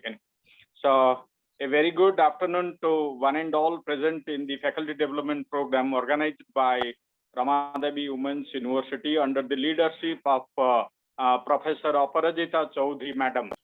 And personally, I thank the team faculty development program, particularly in this pandemic period, organizing a online program quite difficult, but all the cooperation from all the stakeholders, the honorable speakers of all these 5 sessions, 10 sessions, and Madam leading from the front, and particularly Ajanta Madam, Devawala Madam, for their nice coordination with the participants, with our honorable speakers, those who have given their valuable time. And I personally thank each one of you from core of my heart, and I congratulate once again the team FDP for successful organizing such a wonderful event. My best wishes and my best regards to one and all of the faculty development program on stress management. Thank you. Jai Jagannath. Bande Utkala Janani. Thank you so much, sir. Thank you. Welcome, sir. madam. Now, I would like to request Madam, CPGC Madam, Professor Namita Mohanty to give her address on this valedictory session. Thank you, Dr. Debawala. Am I audible? Yes, ma'am. Perfect. Respected Vice Chancellor, Professor Aparajita Chaudhary, esteemed speakers of these 5 days program, organizing team members, Dr. Ajanta Naik and Dr. Debawala and other organizing team members, my fellow colleagues and dear participants. So we listen to, good afternoon to you all. We listen to these wonderful, I mean excellent talks that the speakers gave in these 5 days. And for that, I would definitely like to congratulate the organizers for conceptualizing this very program. I also am grateful for another reason. Through these 5 days, this program, I got connected to one of my batchmates, Dr. Abanti Devi.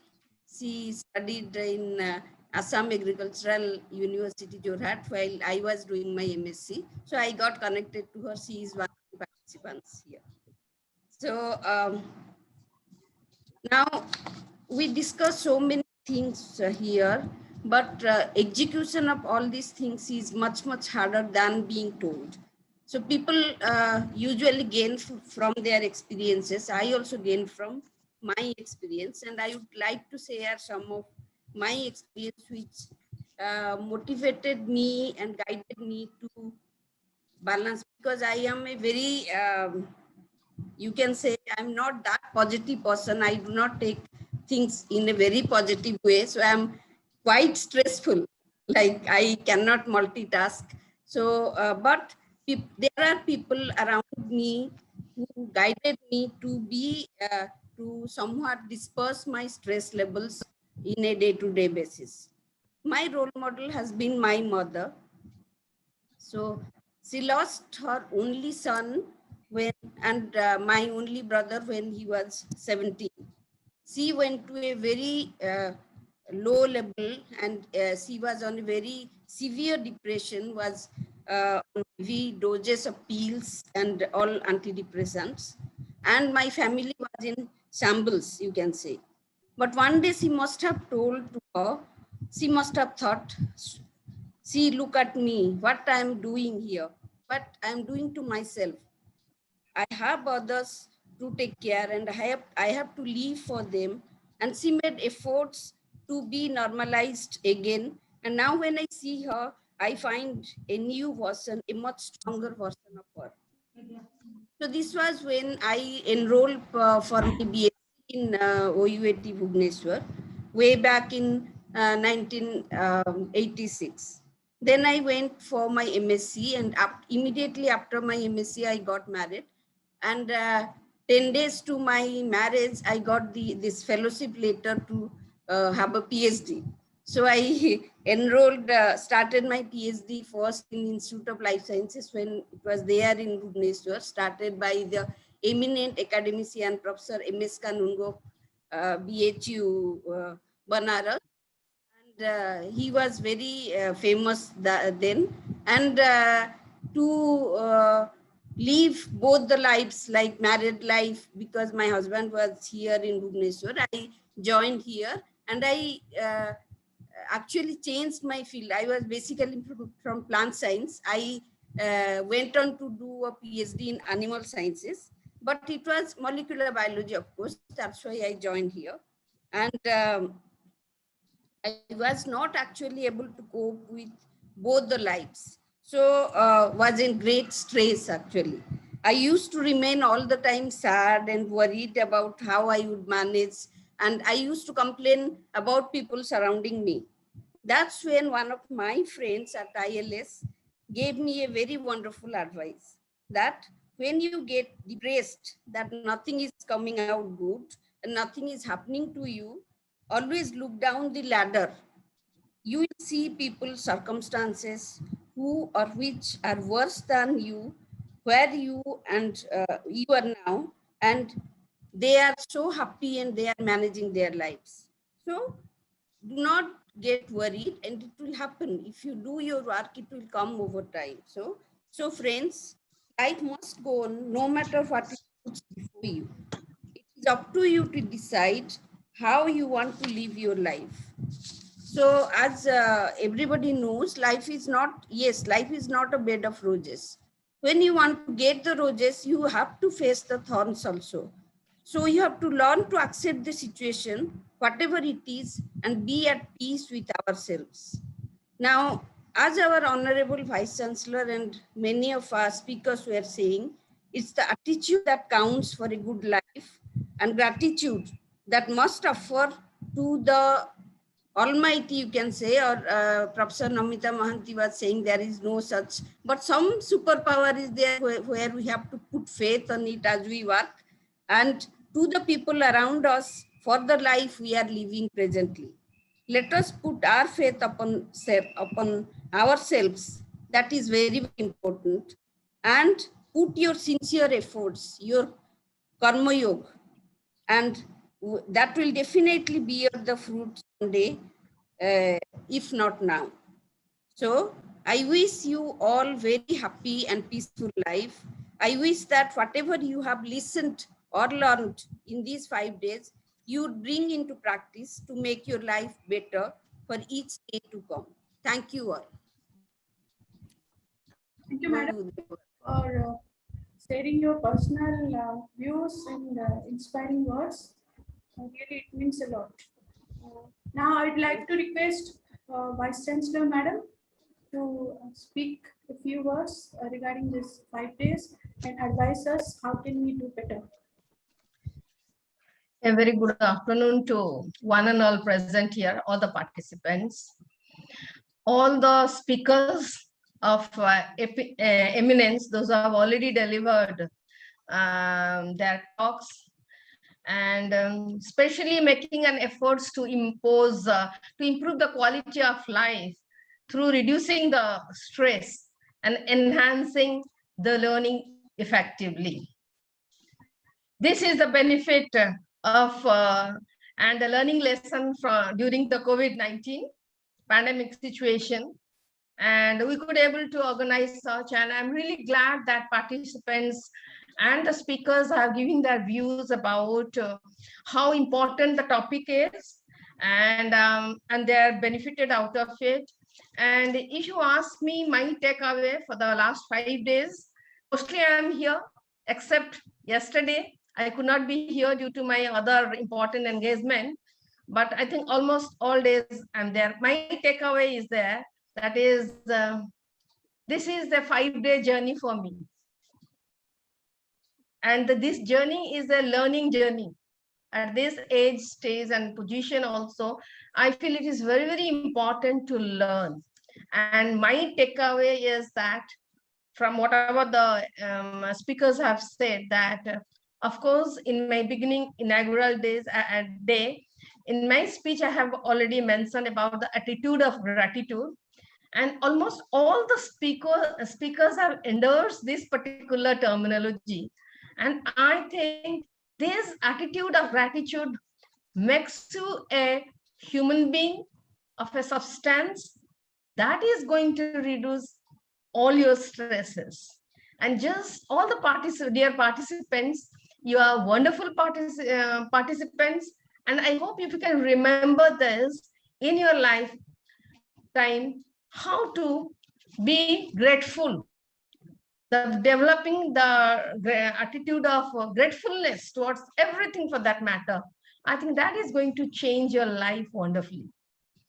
Of course, the detachment, it is very easy to say that don't have the detachment, but it is very, very important that better to be detached than attached and feel the suffering. And work is a worship. Everybody says it is there in the Gita, and I think the spiritual guru has already said. And the psychological, it is very important to know that once you are engaged in work, it is not that work is only for yourself. Whether professionally you are engaged, we never expect that it is our duty. Do your duty. The result will be always there. Whether it is that is why in the Gita, when Krishna said that work is worship, only this much is enough for Arjuna to realize the importance of it. It is also a learning process for me, that how to do a work in a very passionate, dedicated manner. I must applaud my team for passionately doing this work, and the result is before you. I need not have to tell, because my team has worked so passionately that all the speakers and the participants are definitely going to get the benefit out of it. It is really interesting for me to also know that some of the speakers also have said that putting this particular topic in the educational curriculum, this is something really great. We are introducing so many topics, environment science, women's studies, so many other things, elective, like for the personality development aspect, soft skills. But why not? This is also need to be in their curriculum. I think I'm going to take it up. And another takeaway from me is that from this session, everybody does the work for oneself or one family, or the community. But if you learn how to do work for others, for your neighbors, for the community, for your colleagues, for your students, for your institution, organization where you are working, the satisfaction you will get, the level of stress will reduce. You may work 24 hours for that, but let me tell you, it is my personal experiences, stress level will be very less. So this is my takeaway from this 5 days learning session. And I'm sure that these 5 days long FDP with 10 sessions must have given each one of you the benefits to maximize your productivity, which is going to, it is very difficult to practice, but I do not think that at least if you, some of the things, if you can start practicing by yourself, I think it is going to improve your quality of life. That is not enough. I would like to request all the participants to act as a changing agent. So you become an agent of relating the understanding, the knowledge, the skills, whatever you have learned from here, pass on to your family members. to your neighbors, the near and dear ones, your co-workers, your students, your scholars. That is my intention. It's not that faculty development program is only for the individual's benefit.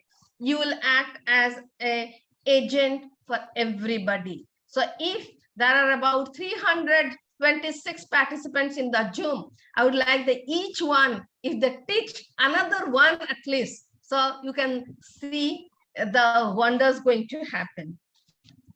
And because I believe in individual learning is not enough, because we live in a collective society.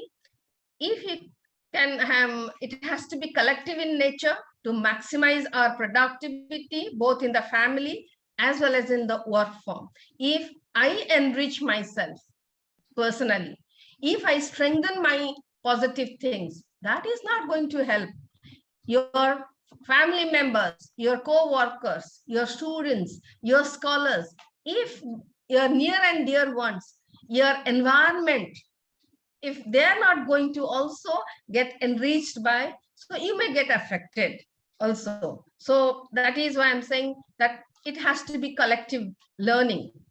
And I take this opportunity profoundly to appreciate both Dr. Devawala and Dr. Ajanta for their passion and doing this 5 days work such a wonderfully. I also appreciate all the esteemed speakers, those who have really seconded all of us for their wonderful deliberations. My appreciation also goes to Professor Chandicharan Rath, Professor Jyoti Acharya, Dr. Manas Behera, those who have chaired the session, and all the moderators, Dr. Shikha Singh, Dr. Navneet Kaul, Dr. Sanjay Rao. I do not know whether I have left anybody, Sanjay Rao, for all this. But all, apart from that, my chairperson, Postgraduate Council, Madam Professor Smita Mohanty, is always there. She is there always to support it, but her work is really wonderful. So I appreciate her presence throughout and giving the guidance to this FDP team, because the feeling of ownership and the passion for work will definitely going to reduce the stress. So that is very, very important. And I would like also that other departments of Ramadevi Women's University must also think and take certain initiation in organizing such type of programs in future. And that is not only going to help ourselves, it is going to help others also, not only going to help our organization, university, but also going to help other institution and organizational. And that is the culture of Vasundhaiva Kutumbam. So with these words, thank you very much for giving this opportunity. Bande Utkal Janani. Thank you very much. Thank you, madam, for your kind words and always inspiring us to do something extra. Now, I would like to request Dr. Ajanta Naik, madam, the principal coordinator, the convener of this FDP, to tell a few words, please. Thank you, Devawala, madam. First of all, I would like to say that, madam, you are always saying me the principal convener, but we are, fellow conveners. We are two conveners we are working together. Thank you. That's your greatness. Honorable Vice Chancellor, Madam Professor Aparajita Chaudhary, Honorable PG Council Chairperson, Professor Smita Mohanty, Madam, esteemed resource persons, those who are watching us, live from Australia and from India, and respected colleagues and all the respected participants here. We had amazing 5 days with outstanding resource persons, and I think all this adds up to the charisma of faculty development program hosted by Ramadevi Women's University. All the sessions that we had in these 5 days of faculty development program covered a wide spectrum of the theme on stress management with its hallmark style, which kicked off open-ended discussions in every session. So the knowledge that we have gathered here, the informations that we have collected here, definitely we are going to put forth in our personal and as well as professional life to reduce and release the stress. I think this faculty development program organized by Rama Devi Women's University during this pandemic time gave the opportunity to all the fraternities across India to come together and reinvent themselves.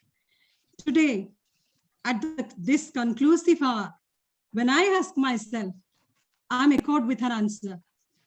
Yes, there is a difference in me, and there is a difference in you. I'm sure history of Rama Devi Women's University will always remember this faculty development program with a purpose and passion.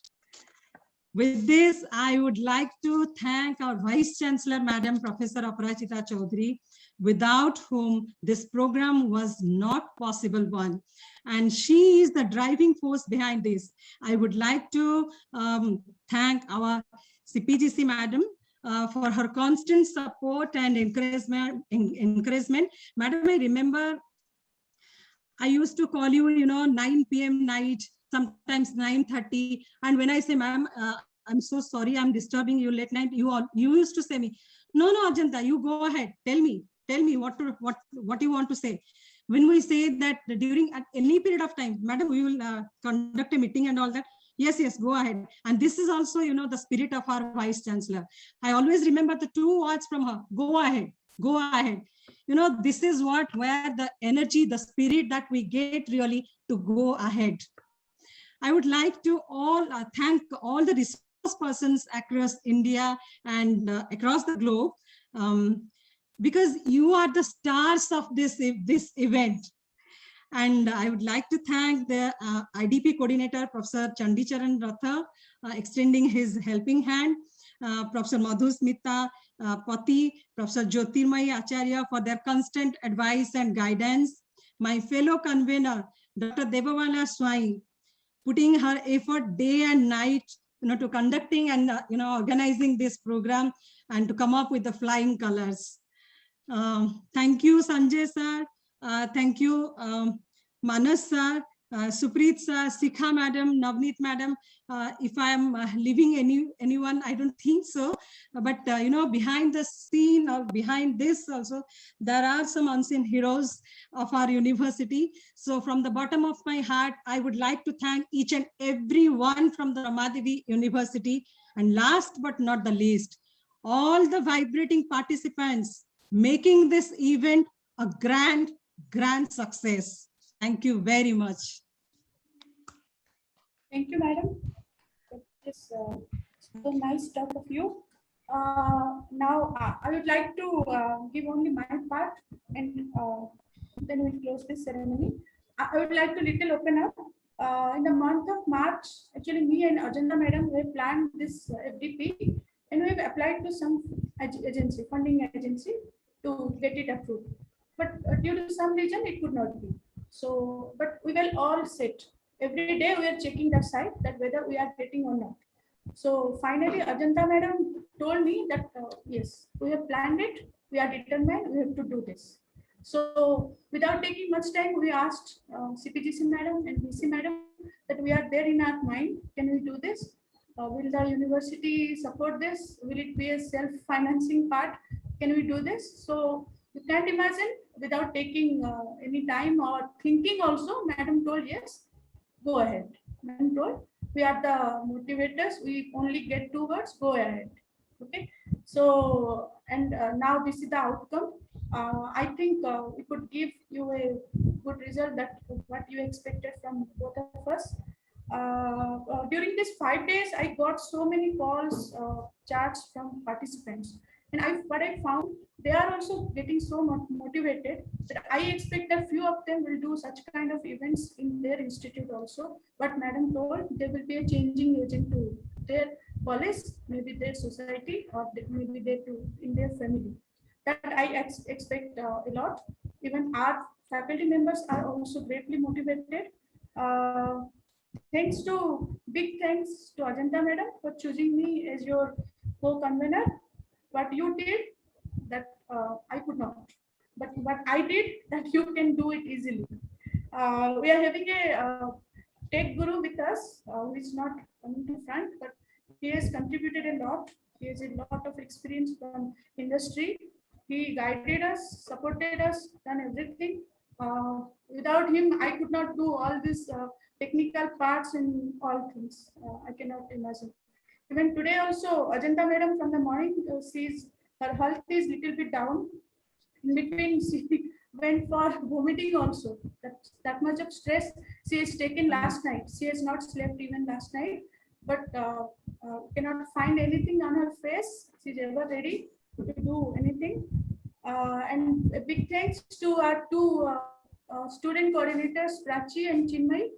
Both of them were there from, I think, from last 15 days. At night 11 also, we are calling them to join the meeting. They are joining. One more thing, actually, I forgot to thank two important person, because I forgot their names.